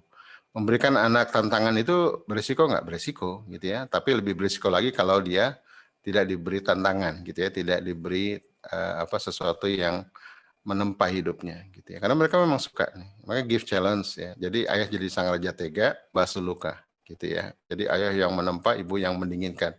Ibaratnya pedang perlu ditempa kan ya. Nah, pedang ditempa, ibu yang mendinginkan. Gitu. Tempa lagi. Kalau ditempa terus patah dia. Sepakat nggak? Kalau direndam terus nggak jadi apa-apa gitu kan. Harus kerjasama ayah dan bunda. Gitu ya. Jadi anak-anak suka tantangan. Maka kalau dia gampang bad, cari pelarian ke game. Karena banyak orang tua mati gaya. Sepakat nggak? Tidak bisa memberikan tantangan, challenge gitu ya. Yang seru misalnya, nah liburan besok ya, kamu ayah challenge buat bikin peternakan misalnya gitu ya. Maka perlu ketemu bakatnya kan. Minggu depan gitu ayah challenge kamu untuk tinggal di luar negeri selama setahun misalnya gitu ya, atau selama 6 bulan. Ini kalau misalnya lebih freedom ya belajarnya gitu. Oke, kasih challenge ya. Makanya kalau saran saya usia 11 sampai 15 tuh berikan mereka bukakan rekening, bikinkan paspor gitu ya. Kemudian berikan mereka proyek-proyek bisnis ya, proyek-proyek dakwah itu penting. Gitu ya. Termasuk di sekolah juga sama ya. Kalau sekolah cuma pengajaran aja, tidak ada challenge, tidak ada project-project ya sama ya. Kita dulu pernah SMA sama kan, pernah sekolah kan. Yang kita ingat waktu sekolah apa? Bukan pelajarannya kan, yang kita ingat apa? Yang seru-serunya kan. Waktu bolos gitu ya, waktu jambore, waktu pramuka gitu ya, waktu acara-acara eskul itu yang kita ingat. Sementara yang formal-formal lupa semua, gitu kan. Maka penting nih menciptakan kegiatan seru ya. Kemudian nih self regulation. Sebenarnya pada dasarnya nggak mau diatur ya, suka mengatur dirinya gitu ya. Nah, problemnya kita selalu menganggap mereka anak-anak. Ya, mereka selalu kita anggap bocah gitu ya. Maka solusinya jangan intervensi. Ya, be their partner, jadikan mereka partner, libatkan dalam bisnis ya, kasih investasi. Ya, berikan mereka maestro untuk pemagangan ya, make a self business. Kalau bisa beri kepercayaan mereka untuk mengelola bisnis unit gitu ya. Oke, suka lawan jenis. Nah, ini orang tua banyak kaget nih ya. Wah, anak saya ada seorang ibu tuh. Ustaz, anak saya laki-laki SMA, naksir cewek, Ustaz. Gimana ya, Bu? Berarti dia sehat, Bu. Saya bilang gitu ya. Kalau dia naksir sesama jenis, nah itu sakit namanya. Kalau lawan jenis berarti sehat gitu kan. Nah, yang ibu mesti lakukan, jangan panik gitu ya. Solusinya suruh menikah aja gitu ya. Nah, kalau nggak sanggup, maka kita siapkan fitrah-fitrahnya gitu ya, dan seterusnya. Oke, suka kebenaran nih. Jadi anak-anak SMA ini sangat idealis. Maka hati-hati ya. Kalau mereka sampai kemasukan pemikiran-pemikiran yang kesannya idealis tapi bukan dari Islam. Ya seperti misalnya pemikiran Karl Marx gitu ya. Kesannya kan pembebasan gitu ya, atau macam-macam lah ya, pemikiran-pemikiran yang kesannya idealis gitu ya, tapi tidak bersumber dari Tuhan gitu ya. Maka penting tadi memberikan Islamic worldview, cara pandang tentang Islam gitu ya. Seperti Merdeka Belajar itu kesannya keren banget ya. Orang belajar dimanapun, siapa menjadi guru. Kesannya keren banget tuh Merdeka Belajar. Tapi dalam konsep Islam, oke, Merdeka Belajar bagus, tapi untuk ilmu-ilmu sifatnya ilmu terapan ya, ilmu sains, teknologi, itu semua bisa jadi guru, bisa jadi murid. Tapi terkait dengan ilmu-ilmu yang kunci dalam kehidupan, tentang Tuhan, tentang keimanan gitu ya, tentang kebahagiaan, ilmu-ilmu kunci itu nggak bisa, harus berguru, sepakat ya? Nggak bisa semua orang jadi guru, jadi murid kan, gitu ya. Jadi perlu difahami itu, oke? Nah ini problemnya kan tidak ada figur ya, jadi suka kebenaran tapi nggak ada figur, nggak ada ilmu yang benar. Nah, maka solusinya carikan mereka pendamping akhlak dan teladan untuknya. Maka saran saya untuk anak 11 ke atas ya, untuk dia disalurkan idealismenya itu, berikan mereka murabi untuk akidahnya, berikan mereka maestro untuk bakatnya. Gitu ya. Jadi SMA ini sebenarnya harus menggunakan waktu-waktu di luar waktu pelajaran, misalnya after school, untuk mengembangkan bakat sama keilmuan di luar standar nasional gitu ya. Jadi after school itu harusnya dimanfaatkan ya. Dan siapa yang mengisinya? Orang tua, para volunteer kan. Bagaimana orang tua yang hari ini misalnya mendalami konsep pemikiran Islam itu bisa jadi volunteer. Ya orang tua yang hari ini memahami konsep bisnis ya, sesuai dengan bakat gitu ya. Nanti dikumpulkan aja database-nya. Gitu ya, siap ya para ayah bunda ya memberi jadi volunteer di weekend misalnya untuk after school anak-anak kita sendiri gitu ya. Ini jadi lebih baik gitu ya. Dan kalau di luar negeri sebutnya parental engagement gitu ya. Ketika ini diterapkan, bagaimana orang tua terlibat dalam proses pendidikan, maka ternyata bully menurun, kenakalan menurun, gitu ya, prestasi meningkat. Kenapa? Karena anak-anak lebih homey. Ya, jadi kalau ayah bunda ikut hadir itu anak-anak lebih nyaman gitu ya, anak-anak lebih lebih merasa mereka diperhatikan, lebih merasa mereka tuh dinaungi begitu ya. Itu silakan aja dari risetnya nanti saya share, gitu ya, riset tentang parental engagement. Dan saya lihat sekolah masa depan ini sekolah yang bisa mengajak orang tua untuk terlibat. Nggak seperti kayak zaman dulu ya, sekolah jadi produsen, orang tua jadi konsumen. Pokoknya dengerin aja, sekolah paling hebat, paling jago, nanti hasil akhir terima rapot. Nggak gitu sekarang ya, nggak bisa begitu. Gitu. Karena banyak orang tua juga ngeyel juga gitu ya, misalnya kan udah bayar mahal gitu ya, masih terlibat juga gitu kan. Ya enggak lah, gitu ya. Dalam pendidikan itu harus terlibat semuanya. Ada sebuah kaidah namanya it takes a village to raise a child. Kita butuh orang sekampung buat besarin anak. Sepakat nggak? Gitu ya. Jadi nggak bisa lagi. Itu pepatah ada yang bilang dari Hillary Clinton ya. Tapi kemudian ada yang bilang dari Afrika. Ternyata pepatah itu berangkat anak. Maka guru, sekolah, komunitas, pakar itu ya itu harus bahu membahu membangun generasi gitu ya. Nggak bisa cuma sekolah sendirian, orang tua cuma nitip gitu ya, dan seterusnya. Oke. Nah ini tahapan-tahapan dalam fitrah jadi Bapak Ibu ya untuk anak 11-15. Ya, jadi bagaimana mereka memukalafkan namanya. Saya sebutnya memukalafkan eksistensi. Ini saya cepetin aja ya. Nah ini contoh prok ya. Nah ini. Jadi 15-18 ini paling, lihat nih, alat pedagogi yang paling bagus pemagangan. Ya, kerja praktek. Ya, kooperatif, konseling karir. Nah, jadi penting nih Bapak Ibu ya, termasuk membantu anak-anak SMA kita merancang hidupnya ke depan, ya, designing good life. Ya, saya biasanya merancang hidup yang baik selaras fitrah gitu ya. Jadi anak-anak kita perlu dirancangkan hidupnya, bukan cuma dibiarin biar semakin indah. Sepakat ya? Ini sebenarnya langkah terakhir nih ya, langkah terakhir, karena setelah itu mereka kan sudah lepas dari kita kan. Kalau kita masih nggak mau juga, ya nanti kita menuai badai itu, ya anak-anak kita nggak pernah selesai. Nanti begitu mereka menikah bikin masalah, gitu ya, di sosial bikin masalah, kita kena imbasnya. Oke, jadi ini masa SMP SMA ini masa terakhir bagi kita sebenarnya untuk menuntaskan pendidikan. Itu makin cuek, gitu ya, sebenarnya makin butuh kita. Ini saatnya sekarang kita ayo, ya sedikit lagi nih, gitu ya, kita tuntaskan ini. Ya. Nah ini banyak hal ya. Nah ini saya cepetin aja. Ini saya dapat dari Bu Dina Syarifah. Jadi nanti teman-teman yang ingin belajar konsep pemagangan ada kelas khusus ya. Untuk SMA ini level 2 ya. Jadi pramagang nih untuk anak SD, level 1 anak SD sampai 18 riset dan hasil pembuktian gitu ya. Oke. Nah ini. Nah, jadi kalau level magang 1 ini masih wawasan lah ya, level 1. Ya, level 2 ini mulai mencari bentuk gitu ya. Nah, level 3 ini mulai fokus nih ya menempa gitu. Nah, maka penting ya kalau anak SMA nggak tahu bakatnya, fitrah-fitrahnya banyak nggak tumbuh gitu ya.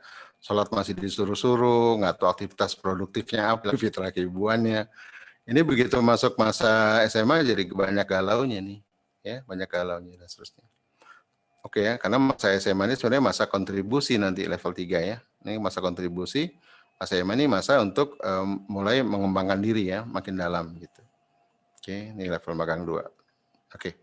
Nah ini saya cepetin aja ya, jadi ini masih panjang materinya, nanti kapan-kapan kita workshop gitu ya. Ini ada teknik-teknik magang gitu ya, karena pada intinya SMA ini magang sebenarnya gitu ya, magang dan para orang tua harus bantu ya, bantu prosesnya. Tadi ya magang itu 2 hal ya, paling tidak magang kepada maestro, kepada murabi. Murabi ini orang yang memang mumpuni lah, ulama gitu ya. Kalau bisa satu paket lebih bagus ya. Yang kedua, maestro ini bakat ya. Paling enggak 2 itulah. Ya, jadi berikan anak kita pendamping akidahnya gitu sebut murabi, yang kedua adalah pendamping bakatnya sebut maestro. Gitu ya. Nah, ini nanti dipandu nih untuk jadi apa? Bikin merancang hidup ya, merancang program ke depan sehingga mereka fokus gitu ya, fokus untuk menjadi dewasa, bukan cuma sekedar ijazah tuntas lalu kuliah lalu kemudian nyelesain kuliah, bukan itu ya, tapi mereka punya reason tadi ya, punya relevansi dengan fitrah mereka ya, punya relation yang kuat dengan ayah ibunya, dengan masyarakat. Yang ketiga punya reason ya, mengapa mereka harus melakukan itu gitu ya. Oke, terima kasih. Nah ini ini sebagai slide terakhir, jadi mari kita antarkan anak kita ya, dari jangan jadi remaja tapi jadi pemuda gitu. Nah ini startnya, ini ubah paradigma. Yang kedua, akil balikan anak kita, gitu ya, jangan remajakan. Yang ketiga, di tengah realita kita tempa mereka. Jadi anak-anak harus konteks dengan realita. Jadi ubah paradigma bahwa akil balik itu satu paket, ya, bukan terpisah. Jadi anak baru gede itu nggak ada konsepnya dalam Islam.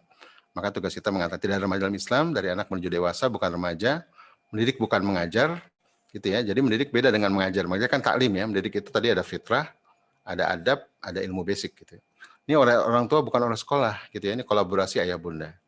Oke, nah ini kemudian yang kedua, ini didik anak bukan hanya ajar, boleh delegasikan tugas pengajaran kepada sekolah, tapi jangan limpahkan tanggung jawab pendidikan.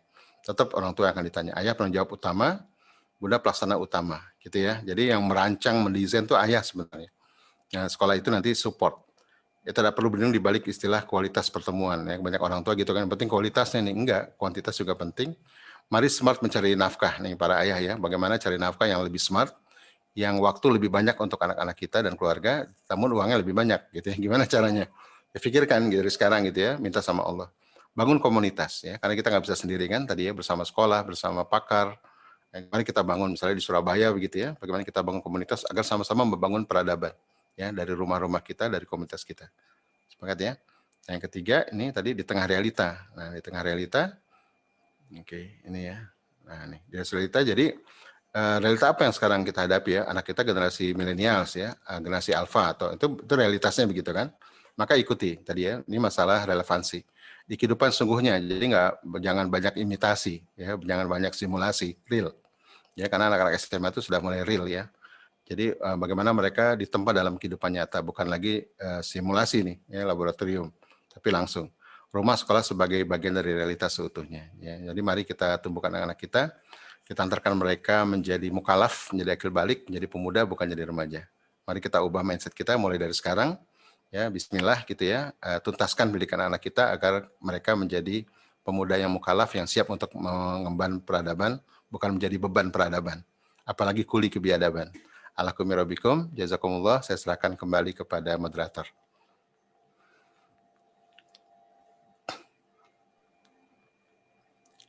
Subhanallah. Ya. Terima kasih Ustaz Hari Santosa, luar biasa materi, kajian, dan baik hikmah yang kita dapatkan dari beliau. Terasa 60 menit yang kita lalui begitu cepat, lancar, begitu padat ilmu dan hikmah yang kita dapatkan, sehingga kita merasa masih belum menuntaskan dahaga tentang ilmu terkait dengan pemuda, agar kita bisa mendampingi suksesan pemuda baik di rumah maupun juga di sekolah. Ya, sebelum kita melangkah kepada sesi berikutnya, mohon izin Bapak Ibu hadirin, panitia sudah men-share link untuk daftar kehadiran. Monggo Bapak Ibu yang sudah hadir hari ini untuk bisa mengisi daftar kehadiran pada link yang sudah dibagikan. Berikutnya, masuk kita ke agenda berikutnya. pada termin yang pertama, Bapak Ibu yang berkenan untuk memberikan atensi berupa pertanyaan bisa menggunakan opsi raise hand untuk kemudian nanti bisa di-on-kan audionya. Silahkan Bapak Ibu, dua penanya di termin yang pertama.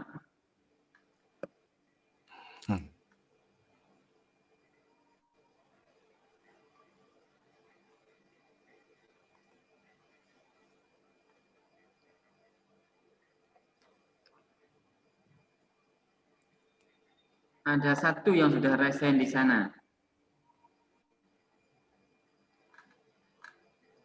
Oke. Ada dua, ya. Terima kasih. Yang pertama, saya berikan kesempatan kepada Ibu Eni untuk bisa meng-on-kan audionya dan menyampaikan pertanyaan kepada beliau Ustadz Haris Santosa. Dipersilakan. Silakan Bunda. Oke, terima kasih Ustadz Adi. Mohon izin Pak Hari Silakan Bunda. bertanya terkait dengan mungkin yang saya alami nggih Pak Hari nggih. Oke. Apakah suara saya terdengar Ustadz Adi? Terdengar Bu, silakan terdengar jelas. Terdengar, Ibu Eni. Oke. Gini Pak Hari, ketika misalkan anak saya kebetulan sudah menginjak umur 13 tahun, nggih. Oke. Kadang saya itu memberikan pemakluman, nggih, ketika misalkan bapaknya meminta sesuatu terhadap anak saya, kemudian anak saya mungkin ada sedikit membantah, nggih, karena seumuran seperti itu. Saya di balik layar itu sering mengatakan kepada bapaknya itu, ya memang anak zaman sekarang itu harus pelan-pelan, misalkan diberi pemahaman tidak seperti mungkin jenengan ketika jenengan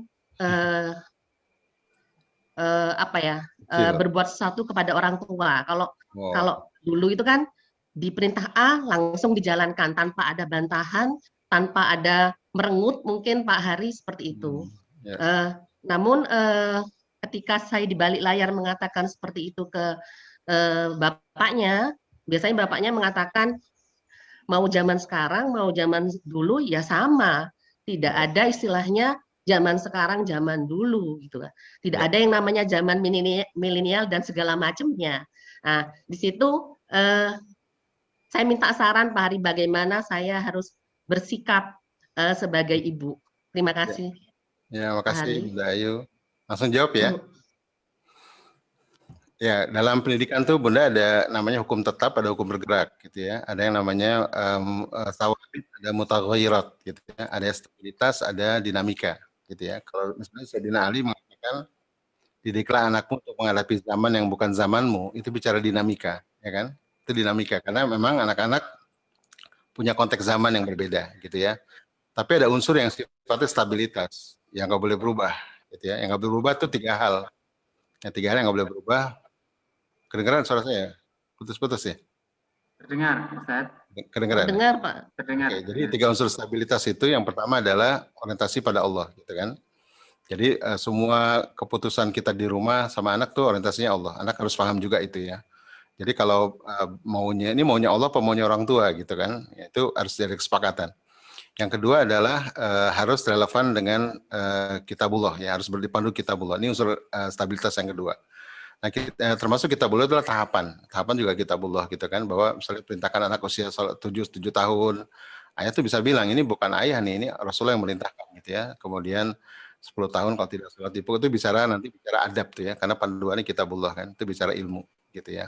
Nah, yang ketiga ini fitrah gitu ya. Fitrah ini nanti terkait dengan fitrah-fitrah pada diri anak gitu ya. Maka mendidik itu nanti sama juga merawat jiwa gitu. Jadi jiwanya harus dari dalam, motif terdalam. Misalnya gini, kalau ayah merintahkan anak gitu ya, itu kalau hukum tetapnya adalah harus dipatuhi gitu ya. Hukum tetapnya itu kan harus dipatuhi, tapi kita harus lihat juga konteks. Sama kayak berdakwah kan. Berdakwah itu ada konteks, misalnya bagaimana bicara dengan bahasa kaumnya gitu kan, gimana membuat narasi pada anak gitu kan, bagaimana membuat anak itu mendapatkan reason ya, alasan kuat melakukan itu gitu kan. Jadi ini penting cara penyajian ya. Kalau di sisi adab ya tentunya nggak boleh berubah. Ada pada orang tua ya patuh gitu ya. Nah tapi nanti konteksnya gitu ya, bagaimana menyajikan itu di depan anak gitu ya, bagaimana anak-anak mau patuh dengan kesadaran gitu ya, bukan karena takut. Karena kalau patuh karena ketakutan juga percuma kan. Besok ketika ayahnya meninggal dia nggak mau lakukan lagi, sepakat nggak? Gitu ya. Jadi bagaimana patuh dengan kesadaran. Gitu. Nah, cara termudah adalah sebenarnya dengan melibatkan mereka dalam proses, gitu ya, bukan sekedar satu arah, gitu ya. Kayak tadi misalnya pemagangan. Ya, kebayang kalau anak kita misalnya sukanya berkebun ya, kita magangkan sama orang soleh yang memang sukses dalam perkebunan. Kira-kira gimana tuh? Ya kan? Akan muncul tuh ya. Dan kalau ayahnya memberikan gini, nak kamu tuh harus hidup teratur, kamu harus ini, gitu ya. Tapi ini solusinya dari ayah, biar kamu bisa begitu, maka lakukan ini. Jadi ayah memberikan offering gitu ya, bukan sekedar penugasan, tapi juga memberikan solusinya gitu ya. Nah itu kan bicara narasi, termasuk nanti cara menyajikan ya dalam ucapan, dalam kata-kata begitu. Maka kalau kita di Quran, para nabi-nabi itu ngomongnya lembut kan. Ya, Ibrahim alaihissalam itu orang yang sangat hebat ya, bisa melawan raja yang zolim ya, bisa menghancurkan patung segala macam. Tapi ketika bicara sama sama Ismail alaihissalam itu sangat lembut kan, ya bunaya, ya wahai ananda, ini arafil manami. Jadi bukan hanya perintah ya, tapi juga bicara narasi kan, ya bunaya tuh wahai ananda. Ya kita nggak kebayang seorang laki-laki yang begitu hebat tangguh di luar rumah, ketika bicara sama anak tuh sangat lembut gitu ya, ya bunaya, wahai ananda, ini arafil manami, sesungguhnya aku bermimpi gitu ya, antas bahuka untuk menyembelih kamu. Ya fandur madzatar. Kalau gitu apa pendapatmu? Jadi kebayang ya dialektikanya itu bukan merintah tapi bertanya pendapat. Padahal itu perintah sebenarnya. Tapi kehasasia itu, kehalusan kesantunan itu tetap dibutuhkan. Lalu kemudian anaknya juga karena biasa ayahnya bicara sensitif, anaknya jadi sensitif juga. Gitu ya. Anaknya akan Nabi Ismail alaihissalam mengatakan, ya abati, wahai ayahanda, if'ala lakukanlah apa yang kau perintahkan. Jadi bapaknya minta pendapat, anaknya menangkap sebagai perintah gitu. Ya kan? Karena ini terbiasa dengan narasi-narasi yang santun. Nah, hari ini kan kalau kita bicara kasar gitu ya, karena kita banyak toksik gitu ya, ya enggak? Banyak nyalah-nyalahin, banyak mengkritik anak gitu ya, dan seterusnya. Kemudian anak jadi nggak sensitif gitu ya. Jadi ketika ayahnya merintah, pilihannya cuma dua, melawan atau melakukan dengan terpaksa, dengan cemberut gitu kan. Gitu. Jadi kita perlu gali lebih dalam nih, kenapa dia cemberut, kenapa terpaksa gitu ya. Saya sepakat tadi ya, saya sepakat dengan ayah bahwa memang nurut ya di zaman apapun. Nah itu disebut sawabit tadi ya, hukum tetap gitu ya. Adab itu nggak berubah sampai kapanpun, tapi cara menyajikan adab gitu ya, cara memahami realita gitu penting. Sepakat ya Bapak Ibu ya, gitu.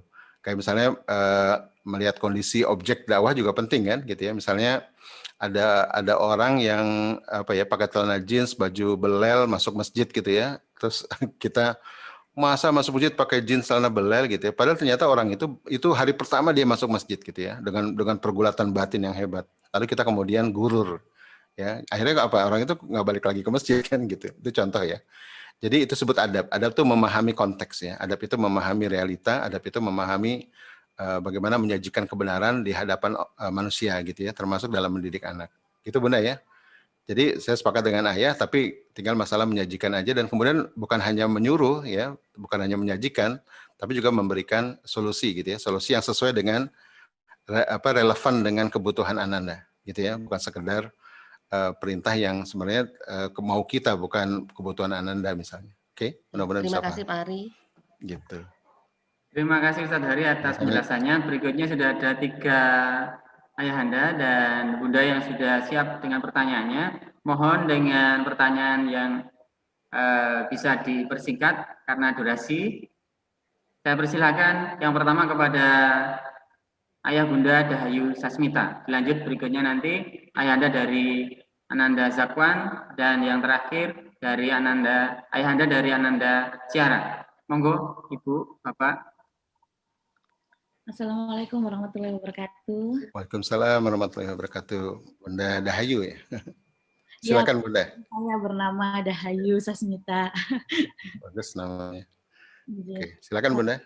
Alhamdulillah, terima kasih Hari. ini sungguh karena kami sangat senang sekali selalu antusias ketika ada parenting series, setiap ada parenting. Alhamdulillah.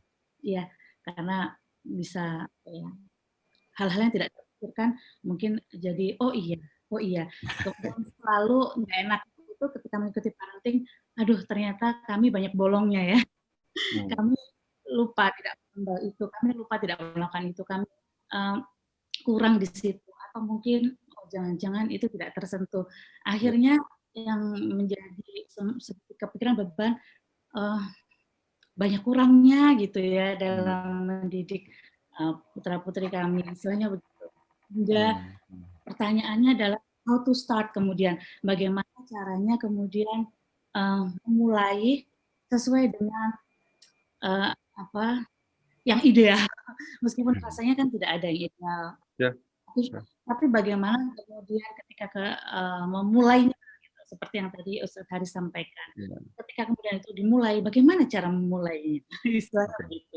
Agar teman-teman tidak terkejut, orang tuanya tidak terkejut, ananda tidak terkejut. Kok tiba-tiba berubah aneh gitu kan pelaku. Kok tiba-tiba berubah gitu. Jadi gitu. Dan biasanya kan perubahan itu kalau tidak didasar pemahaman agak sporadis, agak temporary gitu, tidak bisa sustainable, tidak bisa ini stabil, tiba-tiba nanti ya kembali lagi rasa-rasanya kurang ini melakukan sesuatu. Jadi Ustaz Hari singkatnya adalah how to start sebetulnya. Kalau mau ini how to start, bagaimana? Oke, baik, terima kasih Bunda. Pertanyaannya bagus nih, gitu ya. Jadi mungkin pertanyaan mewakili banyak pertanyaan para orang tua ya, how to start, gitu kan? Memulai. Jadi pendidikan fitrah itu sebenarnya bukan hanya fitrah anak-anaknya, gitu ya, juga termasuk fitrah ayah bundanya juga. Karena fitrah yang baik dari ayah bunda nanti ketemu dengan fitrah yang baik pada anak-anaknya kan. Ya, ini koneksinya jadi bagus gitu. Yang membuat fitrah anak itu rusak kan karena orang tua fitrahnya banyak yang menyimpang kan. Jadi toksik dia gitu ya, akhirnya jadi menular gitu kan. Misalnya tadi suka mengkritik gitu ya, suka memaksa gitu ya, terus kemudian mengendalikan tanpa alasan gitu ya, dan seterusnya. Gitu. Jadi kalau ditanya how to start, yang ada dua nih. Pertama kita jangan fokus pada masalahnya gitu ya. Kita harus bicara dari atas ke bawah gitu ya.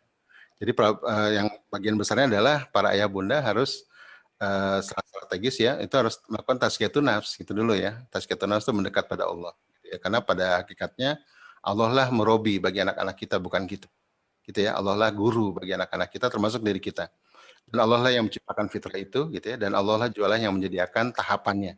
Jadi Allah menyediakan tahapan itu, gitu ya. Kalau hari ini kita anak-anak beranjak dewasa, kita mulai beranjak galau, gitu ya. Karena memang pada fitrahnya ada jadwal-jadwal galau, gitu ya. Agar kita meningkatkan ilmu, gitu ya. Nah, maka harus kembali ke Allah agar Allah berikan kita apa yang disebut dengan qaulan sadida. Qaulan sadida ini adalah ucapan tutur ucapan yang layak untuk didengar anak, yang dari mulut bukan hanya sampai di telinga tapi sampai meresap ke jiwa, yang kemudian Allah akan berikan juga kemampuan kita untuk memberikan ide-ide dan inspirasi yang hebat gitu ya, sehingga bisa membuat anak terinspirasi hebat untuk melakukan kebaikan gitu. Yang ketiga adalah akhlak yang pantas untuk diteladani oleh anak, baik ucapan, perbuatan, tindakannya, anak-anak pantas mengikuti. Yang keempat, mata yang tajam, ya, firasat yang tajam sehingga bisa membaca jiwa anak.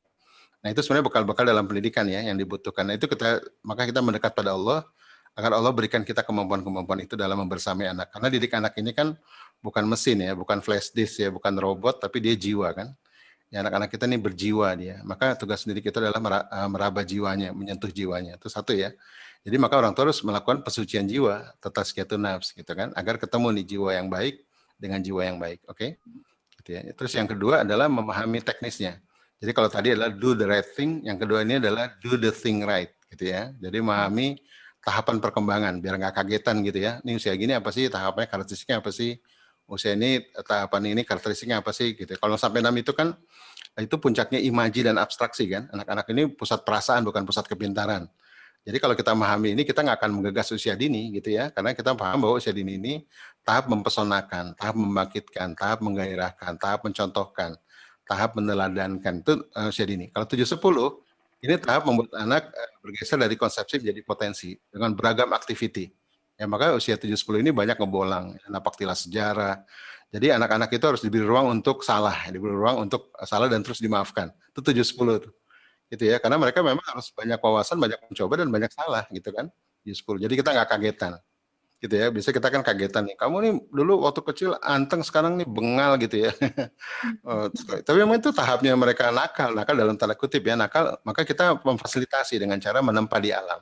Ya, tadabur alam, naik gunung, napak tilas sejarah, itu SD itu.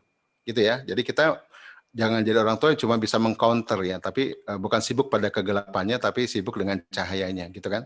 Jadi itu yang kedua itu, pahami tahapan. Yang berikutnya kalau anak-anak SMA ini mulai 11 sampai 15 ya, atau 11 sampai 18 ini mulai tahap ditempa.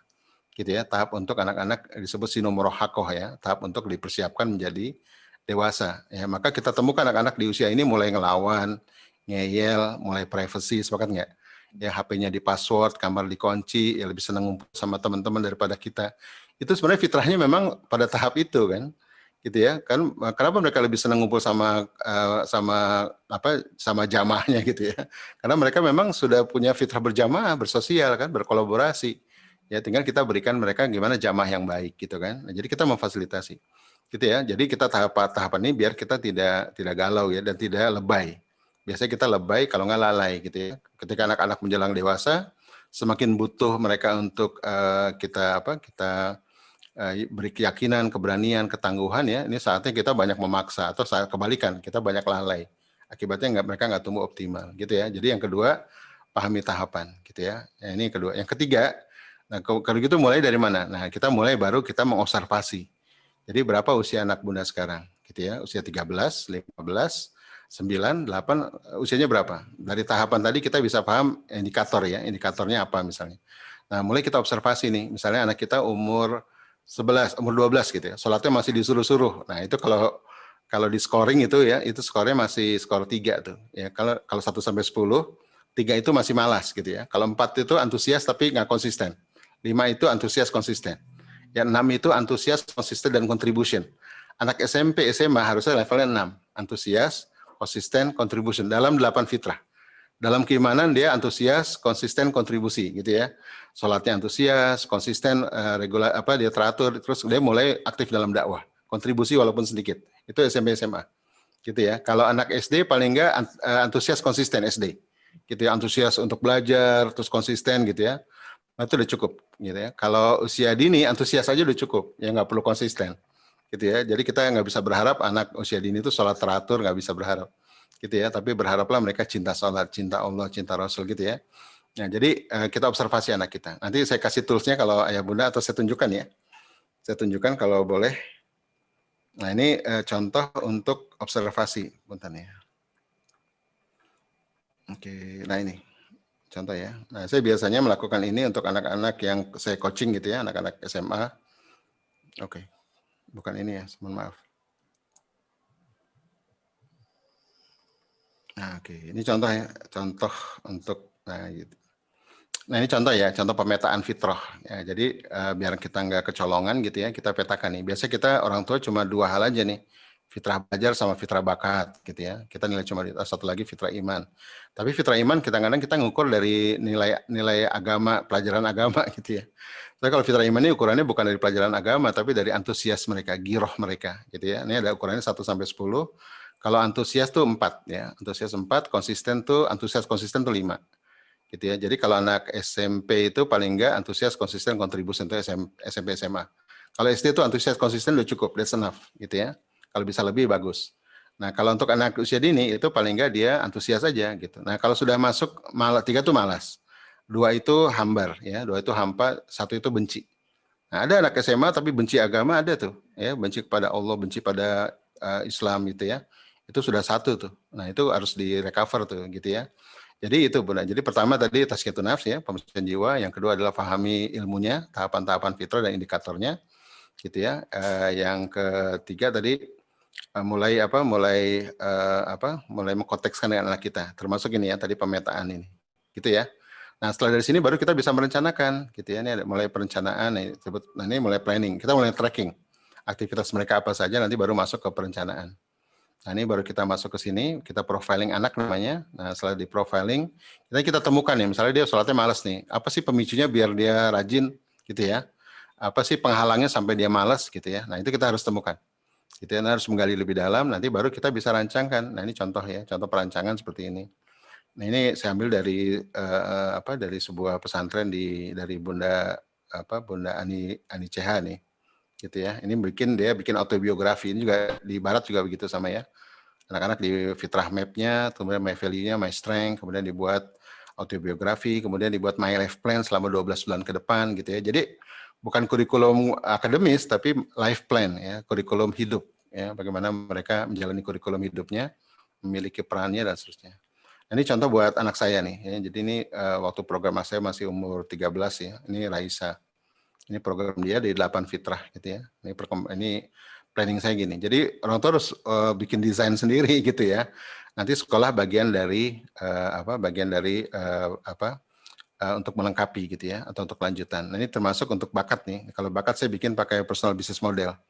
Nah, ini bakatnya anak saya Raisa, ini aktivitasnya gitu ya. Yang terus apa yang dia harus lakukan dan seterusnya itu manfaatnya bagi kehidupan apa gitu ya. Terus ini biayanya berapa? Gitu ya, waktu, energi, uang harus dihitung kan ya dan seterusnya. Ini contoh ya Bapak Ibu. Jadi teknisnya begitu ya. Jadi kita harus melakukan observasi ya, terus kemudian 8 fitrahnya kita observasi, atau kita rencanakan program ke depan. Gitu ya. Jadi kita punya langkah-langkah yang lebih teratur. Ini membuat kita lebih rileks. Gitu kan, yang membuat kita nggak rileks apa sih? Nggak ada kepastian, sepakat nggak? Ya, karena kita nggak sama Allah nggak dekat ya, nggak yakin bahwa kalau Allah berikan kita anak, ya berarti Allah berikan kemampuan kita untuk mendidik anak. Ya, itu harus keyakinan itu harus muncul tuh. Ya, Allah tidak akan memanggil mereka yang mampu, tapi memampukan mereka yang terpanggil. Itu satu ya. Maka perlu tazkiyatun nafs. Ya, perlu selalu merujuk pada Allah. Yang kedua, pahami ilmunya, gitu ya, tahapannya, biar kita nggak kagetan, ya, nggak lebay, nggak lalai. Yang ketiga, kita mulai memetakan fitrah-fitrah anak-anak kita, ya termasuk tadi ya hakikat ilmu apa yang belum dia dapat. Nah, itu pojok orang tua di situ. Selebihnya bisa di outsource, serahkan ke sekolah. Ya, untuk ilmu lanjutan, untuk advance knowledge, untuk sumber knowledge itu bisa dibantu dengan sekolah atau komunitas. Tapi merancang kurikulum anak itu orang tua. Dan tadi nggak serumit kurikulum 2013 ya. Cukup satu halaman aja untuk waktu setahun life plan gitu ya. Apa yang kita mau lakukan untuk anak-anak kita. Tapi harus berangkat dari pemetaan tadi. Kita nggak mungkin bisa merencanakan kalau nggak punya baseline. Sepakat ya? Nah, apa yang mau ditumbuhkan? Apa yang kurang? What the missing? What is working? What is missing? Itu penting kan? Gitu. Ini belajarnya hebat anak kita nih, bakatnya hebat ya, tapi sholatnya kok malas ya. Terus agak melambai dikit misalnya gitu ya. Terus kadang-kadang peragu. Ada orang yang akademisnya bagus tapi peragu gitu ya, tidak tangguh, ada tuh. Itu bisa skornya jomplang tuh. Skor fitrah belajarnya mungkin dia sudah riset gitu ya, sudah skor 6 gitu ya, atau bakatnya sudah 6, sudah punya karya. Tapi ternyata peragu. Saya banyak temukan tuh anak-anak SMA yang sudah punya karya, tapi peragu. Akhirnya apa? Nggak pernah jadi produk karyanya. Karena mereka selalu ragu-ragu ya, dikasih investasi ragu, ya suruh pameran ragu gitu ya. Nah, ini ada masalah di ragu nih. Nah, ragunya diselesaikan dulu nih. Kalau ini nggak diselesaikan, dampaknya ke fitrah yang lain walaupun tumbuh bagus gitu ya. Sepakat nggak? Gitu ya. Nanti digali tuh bagaimana solusinya. Tapi paling tidak kita nemukan dulu baseline-nya. Oke, mudah-mudahan bisa paham. Iya, Ustaz. Itu Bunda. Bunda Ya, Dahayu, seru ya. Punya anak seru kok. Tempatnya parenting di atas sajadah. Iya. Jadi anak tuh kalau kita ngerti ilmunya itu asik gitu dan pengen punya banyak anak gitu. Terima kasih banyak. Ya, kasih sama-sama. Terima kasih Bunda, terima kasih Ustaz Ari Santosa, dan di ujung sana sudah ada 2 ayah yang sudah raise hand. Ya. Mohon maaf Bapak Ustaz Ari Santosa, mungkin 2 pertanyaan ini akan kita gabung dari Ayahanda Ananda Zakwan dan juga Ananda Ciara. Monggo Bapak dari Ananda Zakwan bisa pada poin pertanyaan. Nanti disambung dengan pertanyaan dari Ayahanda Ananda Ciara. Silakan. Silakan. Terima kasih Pak Ustadz Adi. Assalamualaikum warahmatullahi wabarakatuh. Waalaikumsalam warahmatullahi wabarakatuh, Pak Zahwan. Silakan Pak. Terima kasih Pak Ustadz Adi. Ini sangat luar biasa materinya. Sangat bermanfaat untuk para orang tua. Saya juga sangat tertarik Pak Ustadz Hari. Jadi saya usulkan mungkin untuk Al-Hikmah Kalau diperkenankan mungkin kegiatannya secara periodik. Barangkali 3 bulan atau berapa bulan sekali gitu, Pak Adi. Kami sangat mendukung, kami sangat sepakat, dan kami sangat membutuhkannya ilmu-ilmu seperti ini. Maka ini kami sebagai orang